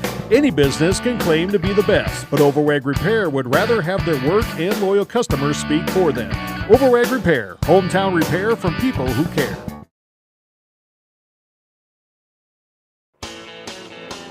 Dakota Pro Air is a locally family-owned business that has been taking care of farmers' aerial needs since 2020. With locations in Letcher and Miller, Dakota Pro Air is able to provide service to a large area. Ground conditions too wet, or just don't want those sprayer tracks in your field? Give Dakota Pro Air a call for all your chemical and fertilizer application needs at 605-248-2314. There are places where people truly value relationships, where distance is measured in acres, and all roads lead to families on one mission: to provide for their loved ones, their community, and the world. That's where you'll find us. Generation after generation. Farm Bureau Financial Services. It's your future. Let's protect it. Contact Rocky Neuenhouse at Corsica, Platte, Mitchell, or Huron today. Hopkins Plumbing in Chamberlain is more than your full-service plumbing professional. They offer heating and cooling solutions from Rude and Coleman. And don't think they forgot about our furry friends, livestock and horses, who need access to clean water too. They're a premier dealer of Ritchie water tanks. Call them today to take care of all your water needs, inside and out. Hopkins Plumbing of Chamberlain is a proud sponsor of local sports and activities on Live Ticket TV. When it comes to advertising, reaching the right market while giving back to the school is just plain right. If you're looking for an effective method that reaches a large fan base at once, then here's your ticket with Live Ticket TV. With over 90 schools in the state of South Dakota, we can help you advertise locally with just your home team or reach the region. Plus, a portion of all sales go directly back to the school. Get a hold of Heath Nimke today, and let's get started in building your brand with Live Ticket TV. Lucky for us, life is full of choices, big and small. They define us, make us who we are. And when it comes time for you to choose, a car, home, your next big adventure, or start a new business, Farmers Union Insurance has the variety of coverage options to protect each perfect moment. Farmers Union Insurance. Contact your local Farmers Union Insurance agent today. Broken down on the road? Trust Caleb Service and Repair, your go-to heavy-duty service provider in Kimball. They're available 24/7 for fast, reliable on-site repairs, from truck and trailer service to towing, DOT inspections, and more. With expert technicians and a commitment to quality and customer satisfaction, they'll keep you rolling and minimize your downtime. Call Caleb Service and Repair today, because when the job can't wait, neither back do to they. the Countryside Vet Clinic Press Box. Give Dr. Joy and her team a call for all of your small and large animal veterinary service and supply needs. Welcome back to Kimball on homecoming.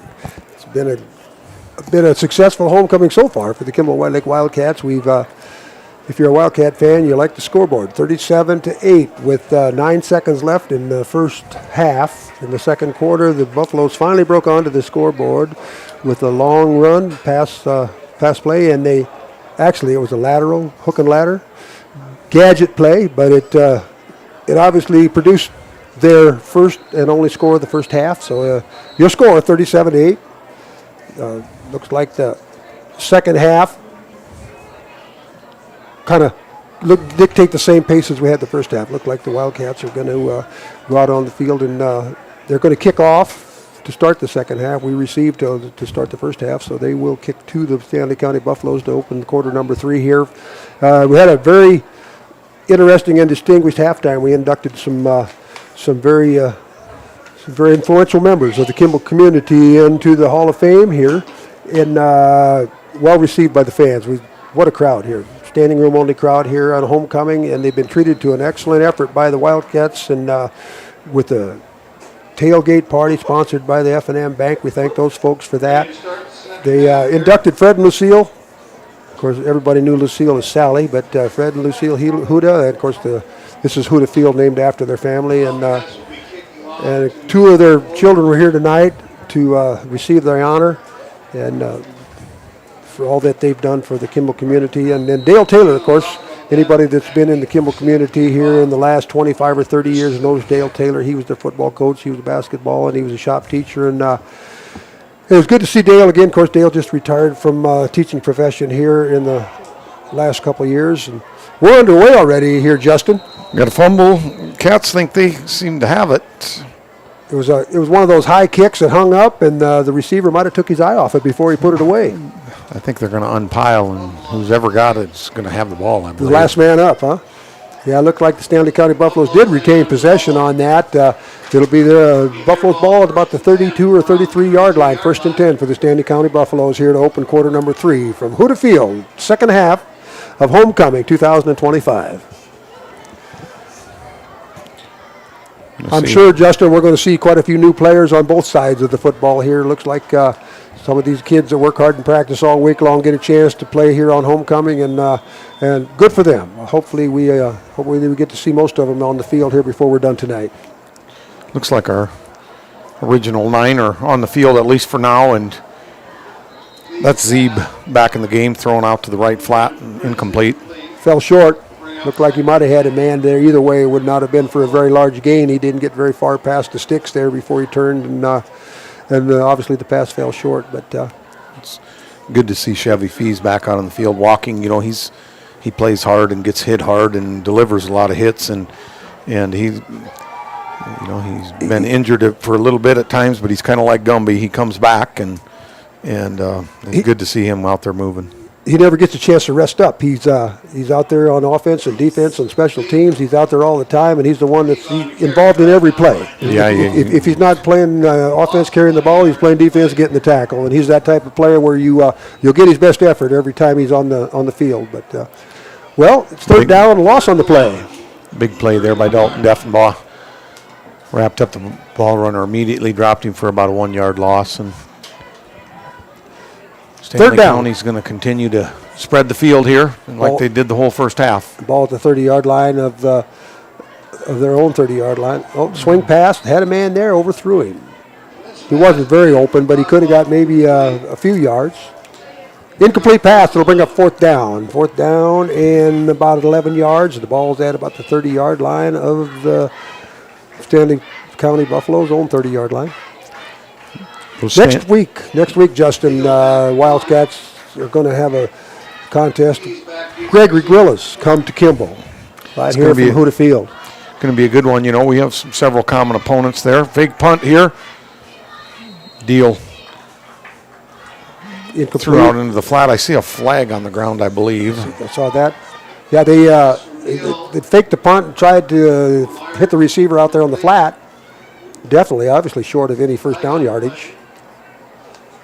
We'll unpack and see what those pink flags, they stand out. Personally, we've seen a lot of flags tonight. That first half especially, it seems like every time we get a little momentum, get a little flow in the game, there'd be a penalty, and then we'd have to wait for the things to all unfold, and we're kind of starting the second half of that same way. But it looks like the ball is going to go over to the Wildcats following that fake punt. 1st and 10 for the Wildcats, deep in Stanley County Buffalo territory. At about the 31. There's a little counter play. Nothing going on there. Looks like a fumble possibly. Buffalo's claiming they have it. And yeah, it is. Officials agree. First play of the second half for the Wildcats results in a turnover. Never really did see who had the ball or what happened. I didn't either, Wayne. It was a little balled up. I think that whether he maybe never really got the handoff. Stanley County has a player on the field. Maybe a cramp. Yeah, there was a mix-up in the backfield on that previous play. It looked like the runner went on the wrong side of the quarterback, and the defender was there waiting. It did look like a broken play as I viewed it the second time, I think. I hear you. I know what you're saying. It didn't look like the ball carrier ever got the ball put away, and the defender was in on the play before they did, and results in a turnover. 37-8. We just got started. Didn't even play 1 minute yet of quarter number 3. Got an injured player. We've seen several of those Stanley County. There's some hitting going on out there, I'll tell you. There's guys getting picked up and leaving the field slowly, and hopefully we can keep them all in the game. It's been a really physical game here, Wayne, and you talked about Gregory coming to town next week, and that's going to be interesting. Gregory likes to spread the field as well. And they will run the ball more than Stanley County will. It's going to should be a good test for the Wildcats. They have several common opponents in Platte and Stanley County, and we can all make our assumptions, but kind of setting the stage, I think it could be a good matchup. I know earlier in the year Gregory was bitten by the injury bug, and they were into their second and third string players on several positions. Gregory was, and hopefully maybe they got that remedied a little bit. Well, the Wildcats the Stanley County Buffaloes ended up with about a 3-yard gain there. It'll be a second down. 2nd and 7. Back to pass. Prince to deal there out in the flat. Pretty nice move, but Chevy Fees is. We're dropping about 6 guys back, and they're going to give them the first down, I think, Wayne. Yep, forward progress right at the marker. But we're rushing 3 guys or maybe 4, and we're dropping about 3 or 4 safeties back, linebackers. We're expecting the pass. First down, 1st and 10 for the Stanley County Buffaloes. A rare first down. There's Bame. He's quick. Pretty shifty, isn't he? He is quick. No question about that. He's kind of a small target too when you go after him. He is, and sometimes those smaller guys, when they come around those big linemen, you don't know which direction they're coming from sometimes, and they can switch directions so quick. It makes it difficult to grab them. But like Carter Konitsny had a shot at him there in the backfield, but before he got a hold of him, he was out of reach. Right in the hands. Headed for Paxton Deal. He might have took his eye off it. 2nd down, 2nd and 10, no gain on the play, incomplete pass. Ball is in the Wildcat territory. We were in position, obviously, to have a running clock until the Buffaloes scored that touchdown on that hook and ladder there before halftime. Now we're back to standard clock operation here. I was thinking for a little bit the second half maybe go really fast, but there's Bame still hammering, picked up about 3. Handoff up the middle, good hard run. Only gained about 3, but positive yards for the Stanley County Buffalo. Ball just right at the 35-yard line in the Wildcat territory. Clock running, 9:20 here in quarter number 3. They always run that spread though, Justin. They got 2 or 3 guys out, all kinds of receivers available. Shotgun formation. Looking left. Spun around, knocked out of bounds there by Chevy Fees. Paxton Deal with the reception. Gain of about 5 or 6 on the play. It'll bring up 3rd down and about 3. The 4th down. Last time they had a 4th down, Justin, they tried that fake punt. They did. And we ended up with the ball, but we gave it right back to him the following play. See what happens here. Obviously, they're in 4-down territory, being inside the Wildcat territory. They're at about the 30-yard line. So, defender was in his face, wasn't he? He was. Didn't give him time to look upfield. Timing was disrupted because of the pressure on the quarterback there.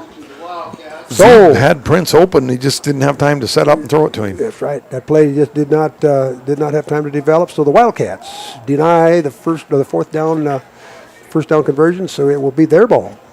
1st and 10 at the 30-yard line. So hopefully they can get more than one play out of this drive. Look like we're back with the same starting offense. Yep. We got the Lenz boys. We got Keaton Christensen, the quarterback. Chevy Fees with the carry up the middle. Tegan Breetag in there, just still playing hard, and made a tackle in the backfield there and bagged Chevy Fees for a 1-yard loss. Yeah, there was a swarm tackle there, gang tackle there on the after 1 yard gain. Oh, okay. He did actually make a little there. Yeah, there wasn't much going on. Clock continues to wind. 8:30, quarter number 3. Actually, it cooled off nicely, Justin. In the middle 70s. Wind is still about 12 to 15 miles per hour. Keeps the mosquitoes away, right? And it does, yes. As hot and dry as we've been, they should be all burned up, I think. The grasshoppers ate them. Yeah. There goes Carter. There Carter. Nice move. Cut back. Yeah, well, got us across midfield. Right at midfield. All right.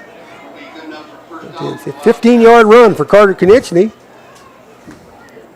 I thought maybe Carter could get the corner on him, but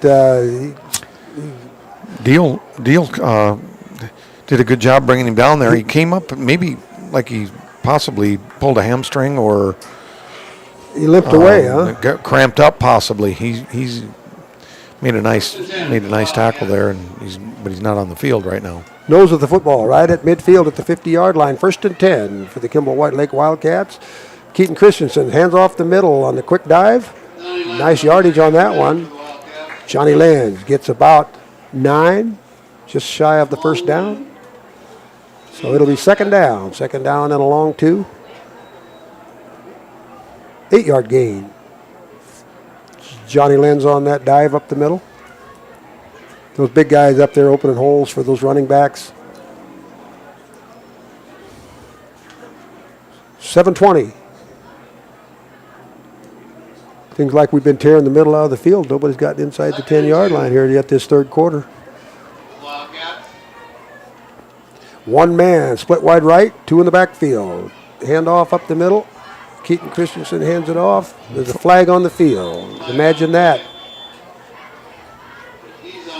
Line judge over here on the right side saw something. I think he's motioning face mask on the defense. We're going to find out here soon. It was 2nd and 2 at the start of the play. Personal foul, face mask against the Stanley County Buffaloes. So that'll get us deeper into the Stanley County Buffalo territory, and we'll have a first down. Inside the 20. 1st and 10. 7 minutes, inside 7 minutes. No score in the second half. Wildcats are going to go back to that wishbone. Johnny in front there. Like we're going to hammer the middle. Yep. Putting his head down and running. Yeah, Chevy following his blockers. Nice job opening that hole, Justin. They had a lot of room to run. That offensive surge. Now they're inside the 10 at first down and goal after that Chevy Fees run. At the 6-yard line, it'll be first down and goal for the Kimball White Lake Wildcats. 6.5 remain in quarter number 3. No score here in the second half. Wishbone again, Justin. Looks like they got their 2 men behind. One guy split wide left. Handoff up the middle. Oh, it popped out. Johnny's going to roll in. Johnny popped out to the outside. What a night for Johnny Lenz. Yes. From the 6-yard line, Johnny Lenz takes it to the scoreboard. 43-8, if you had that on your bingo card. Pretty close. I'm the closest, I would say, for now. I think I had 42, but... Jeff Hagan has 56. 56-6 is Jeff Hagan. Oh, yes. Well, we'll see what we do here. If we're going to turn Julian loose with another extra point or not. He was 3 for 3 up until this point. Looks like they brought the big boys in. Dalton Deffenbaugh lined up at fullback in the eye, and Adley Rendell lined up at tailback. Yeah, all right. Wheels. Wow. The wheels package. There you go. They brought the beef. They ended up a little shy. Short, darn it. A little shy of the goal there. Well, 43-8 will be your score after the no good 2-point conversion try. 6:15 remain in quarter number 3 from the Kimball homecoming Fred Huda Field. 43-8. Back after this. CoreCares helps individuals stay at home by offering caregiving, nursing, and medical alert systems in over 55 communities in South Dakota. Specializing in tasks like bathing, meal prep, and medication setups, our well-trained staff delivers exceptional care. We invest in our team through customized training and comprehensive benefits. To learn more about job opportunities or services, visit our website at corecares.com. CoreCares, proudly serving our community. Farmers and Merchant State Bank of Blankenton and White Lake has proudly served this area for over 100 years and takes great pride in being part of such wonderful communities. We are locally owned and strive to deliver the best service to all of our customers. Please consider us for all your banking needs. Back to the Countryside Vet Clinic press box. Give Dr. Joy and her team a call for all of your small and large animal veterinary service and supply needs. All right, welcome back. We are at Fred Huda Field here on homecoming in Kimball, South Dakota. The Kimball White Lake Wildcats poses the Stanley County Buffaloes. We're kicking off following Johnny Lenz touchdown. Unsuccessful two-point conversion made the score 43-8. Looks like a big gang tackle right there at the 36-yard line. 37-yard line, it says. So that's where the Stanley County Buffaloes will take over. 6 minutes remain here in the third quarter. Next week, the Stanley County Buffaloes do have their bye week. They haven't had their bye week yet. They played one more game than we have, so they'll have their improvement week next week.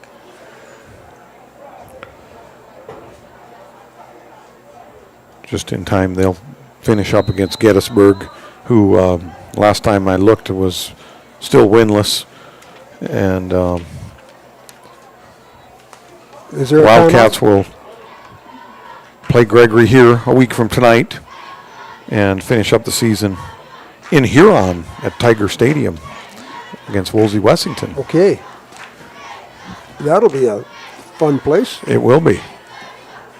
Yeah, that game next week will be a good big one for the Wildcats. If they can put together a little win streak here at the end, it's going to make a lot of difference in how they draw for the playoffs or where they play and who they play. So we're definitely looking like we're going to end up 3-3 after tonight's game. Yeah, and you know, Wayne, if we'll make the playoffs and being able to run the ball like we've been doing periodically here, we've thrown the ball as well. It's going to bode pretty well when it's not warm and balmy and nice out, being able to run out of that wishbone, run out of that eye. There's going to be potentially some nights when it's cold, wet, windy, where the passing game is, very hard to be very efficient, that is. And so I'm really impressed with how we're dominating at the line of scrimmage and running that football. And if you can run a balanced attack where you can run and you can throw, and obviously one will complement the other, and they can't focus on one facet of the game. If you can complete a pass or maybe play action, it'll open up a passing play. Makes the game so much more unpredictable for a defense, especially when you have a quarterback like Keaton that's greasy enough to run that football and roll out, throw the ball, run the ball. Looked like we had a penalty against the Stanley County Buffaloes there, pre-snap penalty, dead ball foul, so it'd be 5 yards. Wow, that's a nice pass. One thing about it, the Wildcats have plenty of free safeties back there. They got about 5 people playing center field in case he happens to, like he did there, because it takes more than one guy to bring him down once he gets in the open field. It's about like trying to catch a jackrabbit. You got to corner him. He is, yes. You need to have 3 guys waiting there, one on every angle. Yep, and that's what they did there. Yep, incomplete, a little short. There you go again. The best pass defense is a quarterback rush. If he doesn't have time to throw, set up, deliver the ball, chances of completing aren't very good. And that's what we were doing for the most part so far tonight. keeping him uncomfortable in the back. Yes. 80% of the pass plays that, we've had some pressure on him, and that's, like you said, that makes playing pass defense. Keep the guy in front of you and makes our defensive back's job a lot easier. Looked like a draw play there, didn't it? He faked the pass and tucked it away. Zeeb was the quarterback on that play, but going to bring up 4th down. Loss on the play there. Yeah, they're in the Wildcat territory there. At about the 43-yard line, so it'll be another 4th down. They're not shy about going for it on 4th down. I think they've gone for it probably with their offense on 4th down the last 3 times. Looked like we snuffed it out. We snuffed out the play. We did. Dalton Deffenbaugh and Vincent Lenz in there wrapping it up, and that'll be a turnover on downs. Once again, yeah. Looked like it'll be about the 40-yard line. 1st and 10 for the Wildcats. 3:23, fast moving. 3rd quarter. Clock melting away. It is.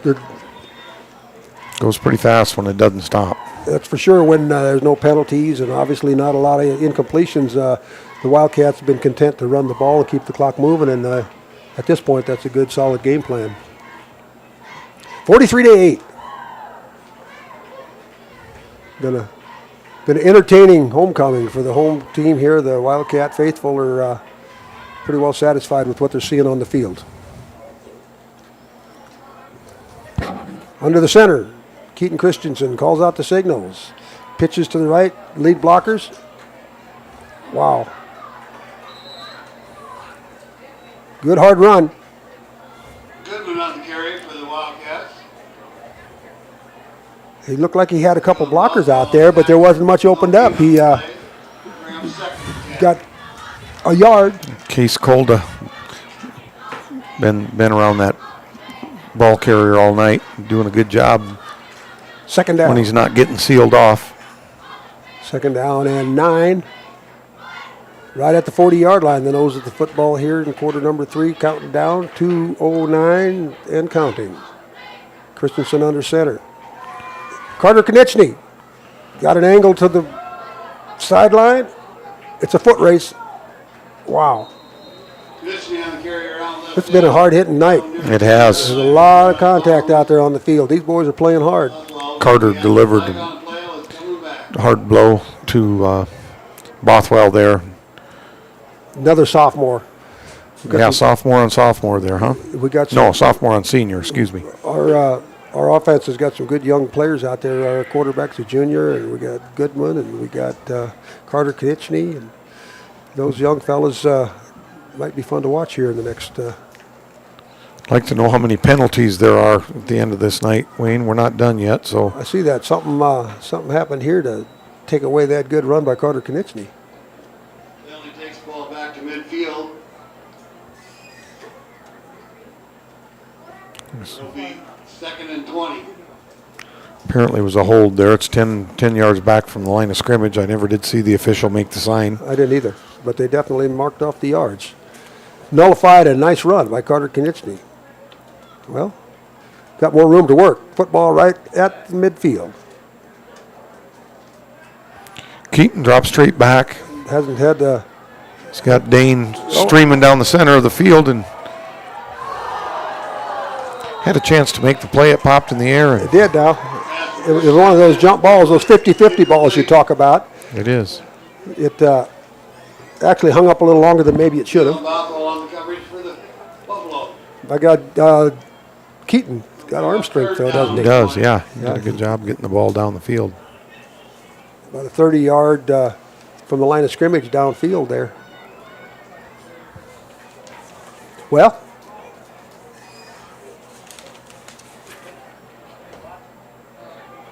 third down and about 20 yards to go. Midfield. There's a wide open counter there. Wow. Wow. That was a nice sidestepped one runner, one potential tackler, Chevy Fees. Holy. More flags? More flags. Wow.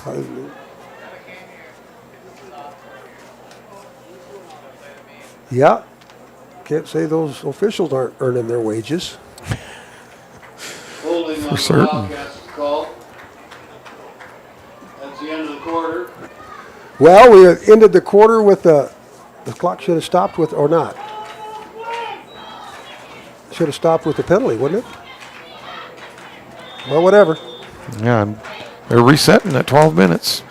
Yeah. Must be going to the fourth quarter here.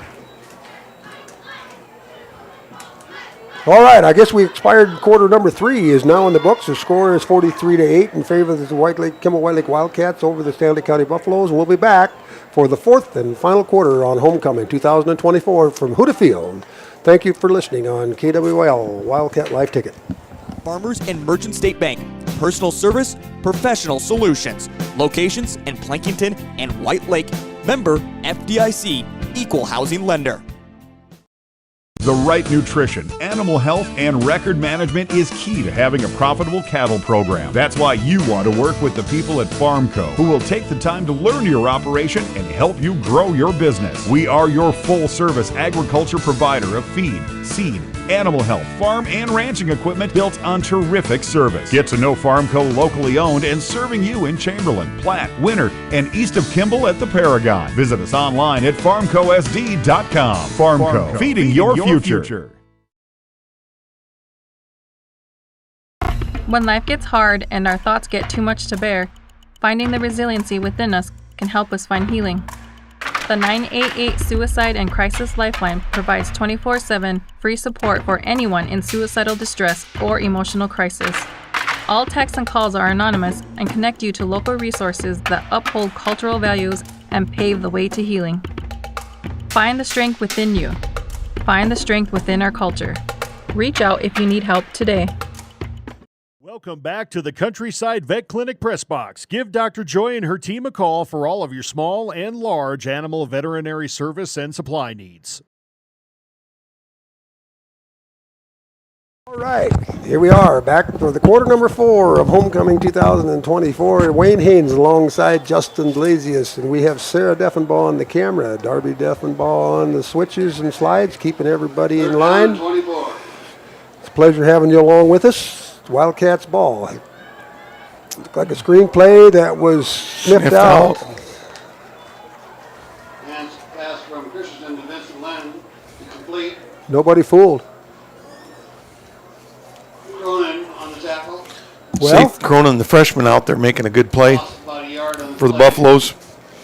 looks like it's going to bring up fourth down, Justin. Fourth down and 25. We had several penalties there in the closing minutes of quarter number 3.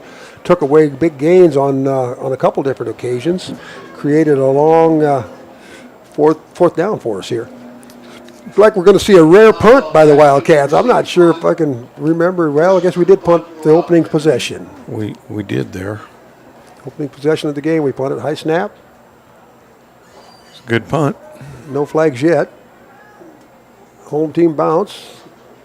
Chevy grabs it out of the sky and puts her down right there at about the 20-yard line, or the 22-yard line, perhaps. It'll be the Stanley County Buffaloes ball. First and 10 from their own 22-yard line. You know, some of the cross-state scheduling now, Wayne, makes things really interesting. For many years, we didn't do that, where we had Stanley County on a schedule with somebody like Redfield, Parkston, and also playing Hill City. Makes it kind of interesting that we can have some of these Central South Dakota teams meeting up with East and West, and we get to make our assumptions and comparisons on how those teams might match up come playoffs. Yeah, Stanley County Buffalo, they're in a different time zone. That's right. Tell you what, they've certainly got an unbelievable facility there. I told you guys I was there on Monday for a JV, junior high and a JV game, and they've got a great facility and some great young teams and talent coming up as well. Yeah, I watched live ticket games from that facility, and the turf and the whole complex. Yes, it's just the Bad amazing. River in the background with that rocked bank. It's just beautiful, isn't it? It's amazing. It really is. It's a special place, and obviously that indicates that you got a future in the program if you got that type of facility. I got a kick out of it. You guys, about 6 weeks ago, I was up there visiting, and I do know a couple of the players that are playing for the Govs now, and that game got delayed, so I decided to leave town that night. And yeah, this is wrapped up. Big sack there. Tackle for loss. I decided to leave town that night, and it rained in Pierre, and Pierre played in the mud, and Stanley County, the Buffaloes were playing high and dry on the turf that night as I drove by. Yeah. So. Yeah. And they weren't that far apart. No. Yep. Could see each other's lights, you know. Yeah. Well, loss on the play brings up 4th down, 4th and long, and like I said earlier, the Stanley County Buffaloes have not been shy about going for it on 4th down. I don't think they've attempted a punt here in about the last 6 or 7 possessions. They just decided to take 4 downs every time they get the ball. Wow. Oh. Wow. Good penetration there. No time to throw on that one. Kiner Kirsch and Vincent Lenz, I think, doing the dirty work there. Those two guys, when the quarterback goes back to pass, you're going to see him in their dreams. See those two guys in their nightmares. Well, the ball goes over on downs to the Kimball-White Lake Wildcats following that big quarterback sack there on 4th down. So they're in good position here with 43 points on the scoreboard, 43-8. Ball at inside the 20-yard line. Got about the 19 or so. Second man through. Cut back against the grain. Yes, almost a jump cut there. It was pretty impressive, wasn't it, Wayne? He plants his right foot and then he just disappears. He's out of reach. 20-yard touchdown run there for Chevy Fees, and it puts the score 49-8 with the extra point try coming up. Quarter number 4 underway, 7:43 left. Great night for football. I mean, we can't plan on this type of night any later in October than it is. Oh, this is, yes. Be the last one of these, we would bet, huh? I would think probably so. Looks like we got our Julian,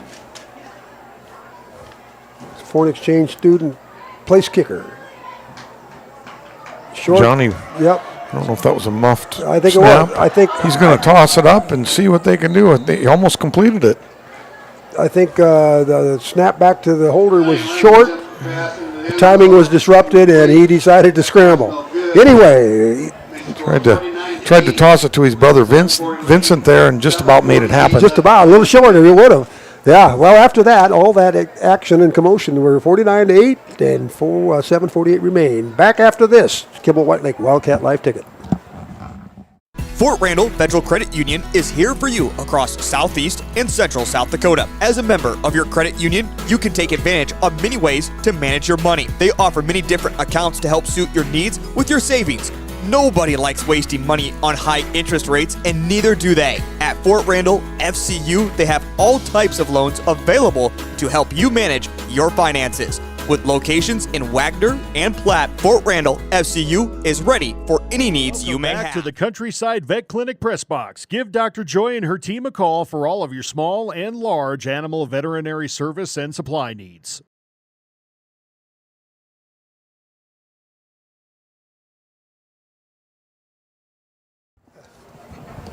All right.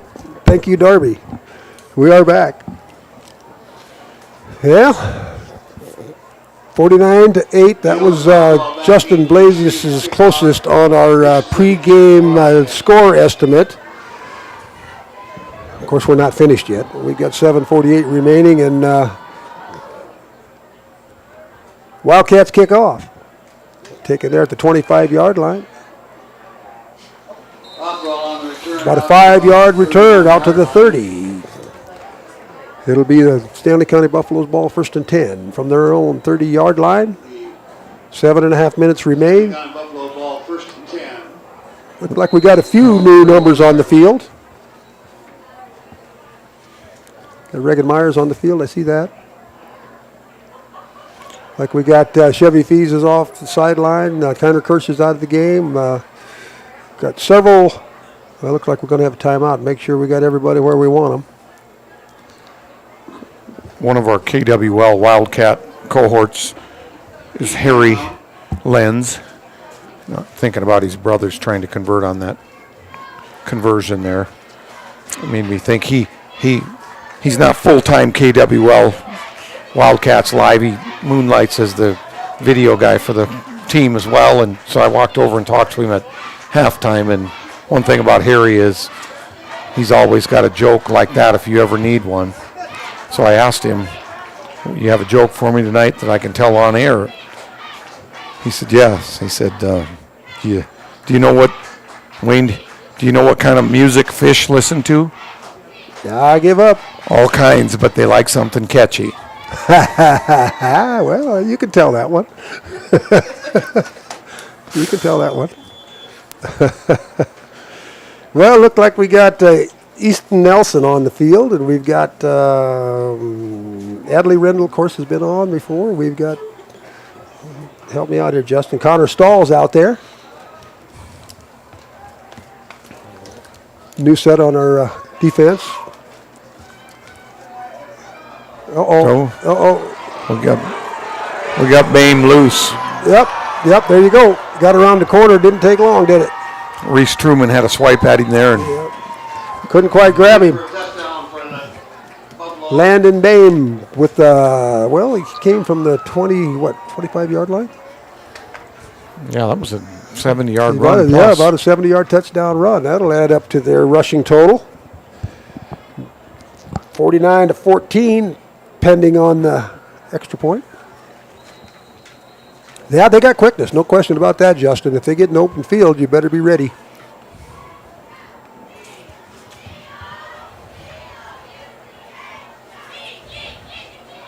Pass play, roll out, had him.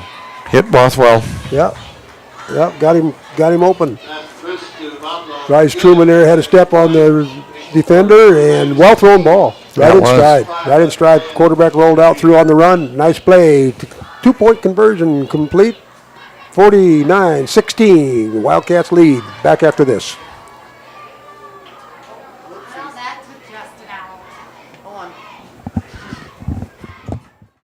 Welcome to Bowie Foods at Al's Oasis Plaza. My great-grandfather, Gus Bowie, opened the first store in 1905. I'm R.F. Bowie, the president of Bowie Foods. We aren't your typical store. You'll find everything you need for your family. You'll save money, and I promise you're going to enjoy your grocery shopping experience. We carry a lot of locally produced products and some things you just aren't going to find anywhere else. South Dakota-owned, family-owned, Bowie Foods. Agrimax and West River Ag have been in the winter area for a combined total of 9 Back to the Countryside Vet Clinic press box. Give Dr. Joy and her team a call for all of your small and large animal veterinary service and supply needs. All right.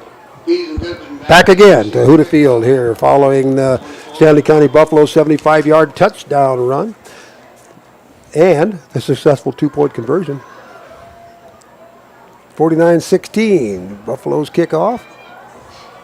Dane Goodman takes a reverse. I thought it was going to be a fake reverse for a second, Wayne, from Chevy Fees, but they did. They acted like they were, and he kept it.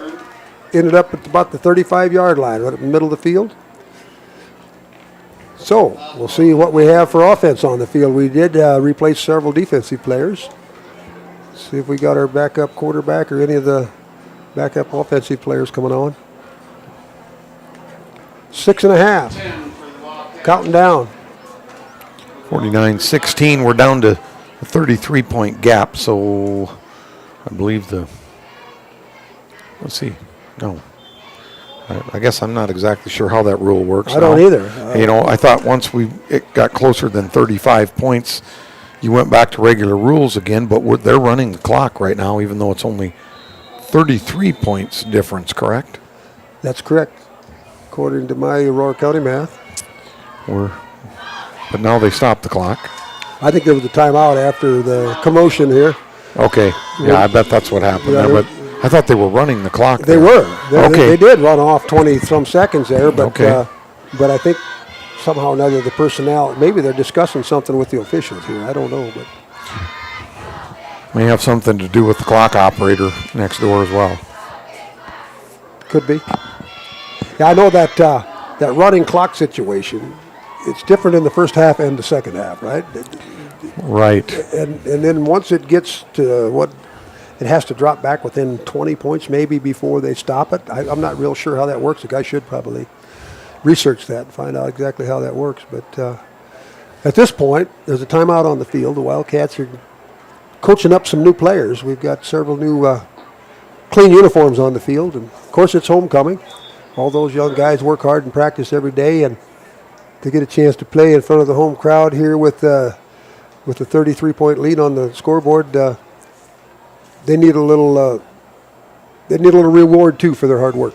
Absolutely. I see some really good-looking players there, sophomores. We've talked about our team having 4 seniors. A lot of good-looking sophomores and good numbers down into our middle school program, Wayne, as you come and watch. Same thing in our volleyball program. As I'm sitting beside our volleyball coach here, they look like they need 2 pages for their handouts that they give at the gym when they come into a volleyball game. 50 girls on the list, and KWL volleyball, that is really something. Looks like we got Caleb Swanson in quarterback now, under the center. Clock counts down, 5:20 and melting. There we go. Nice little hole off to the left-hand side. Reese Truman. No, excuse me. Wasn't Reese. There was a 6 on there, but it was Jared Bilbin, I believe. I thought it was 26, but it was 16. Tonight they're not JV players, Justin. They're backup. They're backup players. Yeah, okay, yes. They're not JV, they're backup players. Got it. Second string. Good to see them in the game. Hopefully they can keep the clock running and keep the ball moving and close this game out. They're waiting for the sign from the official. If the play clock melts down inside 5 seconds, they'll hike the ball. Pops out. There you go. Number 11 on the carry. Bilbin again, number 16, I think. 16 of the, yep, that's what it was. Jared Bilbin, freshman. Yep. Close to a first down. Or maybe it was. Good work. Just got to the sticks. Nice effort there by Bilbin. Jack Suflo on the field there. He keeps getting taller every time I see him. He's listed as 6'1". I know he's all of that. I've stood beside him. And it's a 1st and 10. Ball at the 45-yard line. They're the Wildcats' own 45-yard line. Clock down inside 4 minutes at 3:50. Another handoff up to hang on to the ball. Here you go. Gang tackle after a nice gain. Johnny Stanky there. Picked up another freshman. Picked up 4 yards. Bring 2nd down and 6.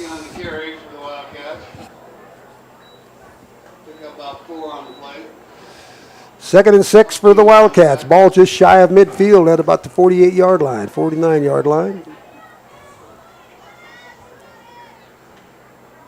You'll notice the quarterback looks at that official in the back there and waiting for the indication that there's 5 seconds left on the play clock. And when he sees that, he gets under the center and asks for the ball. There you go. Gang tackle. Loss on the play. Stanley County Buffaloes had that one smelled out.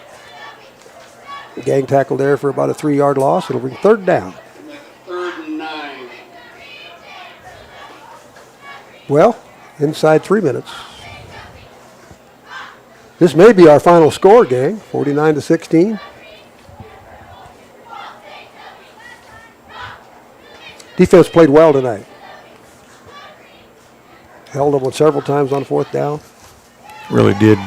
Good, as you mentioned, Wayne, a couple times, good penetration there, pressure on the quarterback, which really made it easy to play pass defense. That's a nice cut back there. That's Reese Truman there.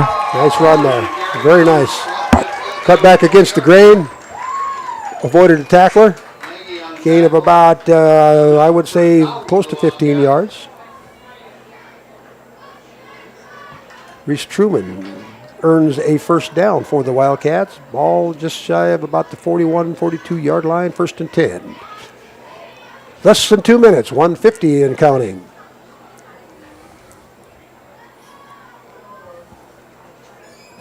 Did I see Trace Urban in the game, number 23? Okay, Trace, another freshman there.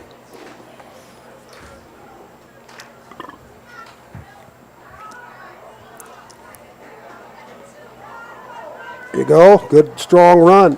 Good push there by the line. And keeping the legs moving, huh? Milford on the carry up the middle. For the That almost looked like that brotherly shove or the tush push. Yes. Whatever you see on Sunday. Yes. They were doing a good imitation of it. Yeah, that most boring play in the game right there.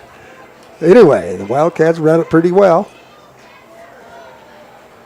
It's going to be down to 1 minute remaining by the time they get the snap here. Young fellas are having a nice drive here, Justin. Probably going to run out of time here, but they've been moving the ball. Sure have. Keeping the ball in the Wildcat possession. Hanging on to it. Waiting for the official signal. There it is. Clock management. Oh, wow. Nice run. Jared just about got loose there. He did. Last man standing caught him. Yeah, he sneaked past several of them. One guy was waiting for him, got it wrapped up, but he's had a nice series of carries here. He has. Pretty much carrying the whole offensive load here this last 4 or 5 minutes. And well, we're down inside 20 seconds. This may have been the last play, Justin. Looks like we're going to be content to let it tick off. The final score has been decided. Been a pleasure having you along. Thank you for joining us tonight here at Homecoming in Kimmel on the KWL Wildcat Live Ticket. It's been a successful homecoming all around, starting with the volleyball match last night, the parades today, football game tonight. Couldn't have been any better, Justin, if you'd have scripted it. No, it started out great with the parades, and what a nice ending today. You couldn't have scripted it any better for the home team, and we're thankful that you had a chance to join us here tonight, and hopefully you'll be able to join us again next week as we host the Gregory, from Gorillas from Gregory. And thank you, Sarah. Sarah Deppen down the camera, and Darby, of course, on the switches. Justin Blazes, it's been a pleasure working with you. Hope to have you all get together again next week. If not, be safe, keep a happy thought, and good night. Good night. Thanks.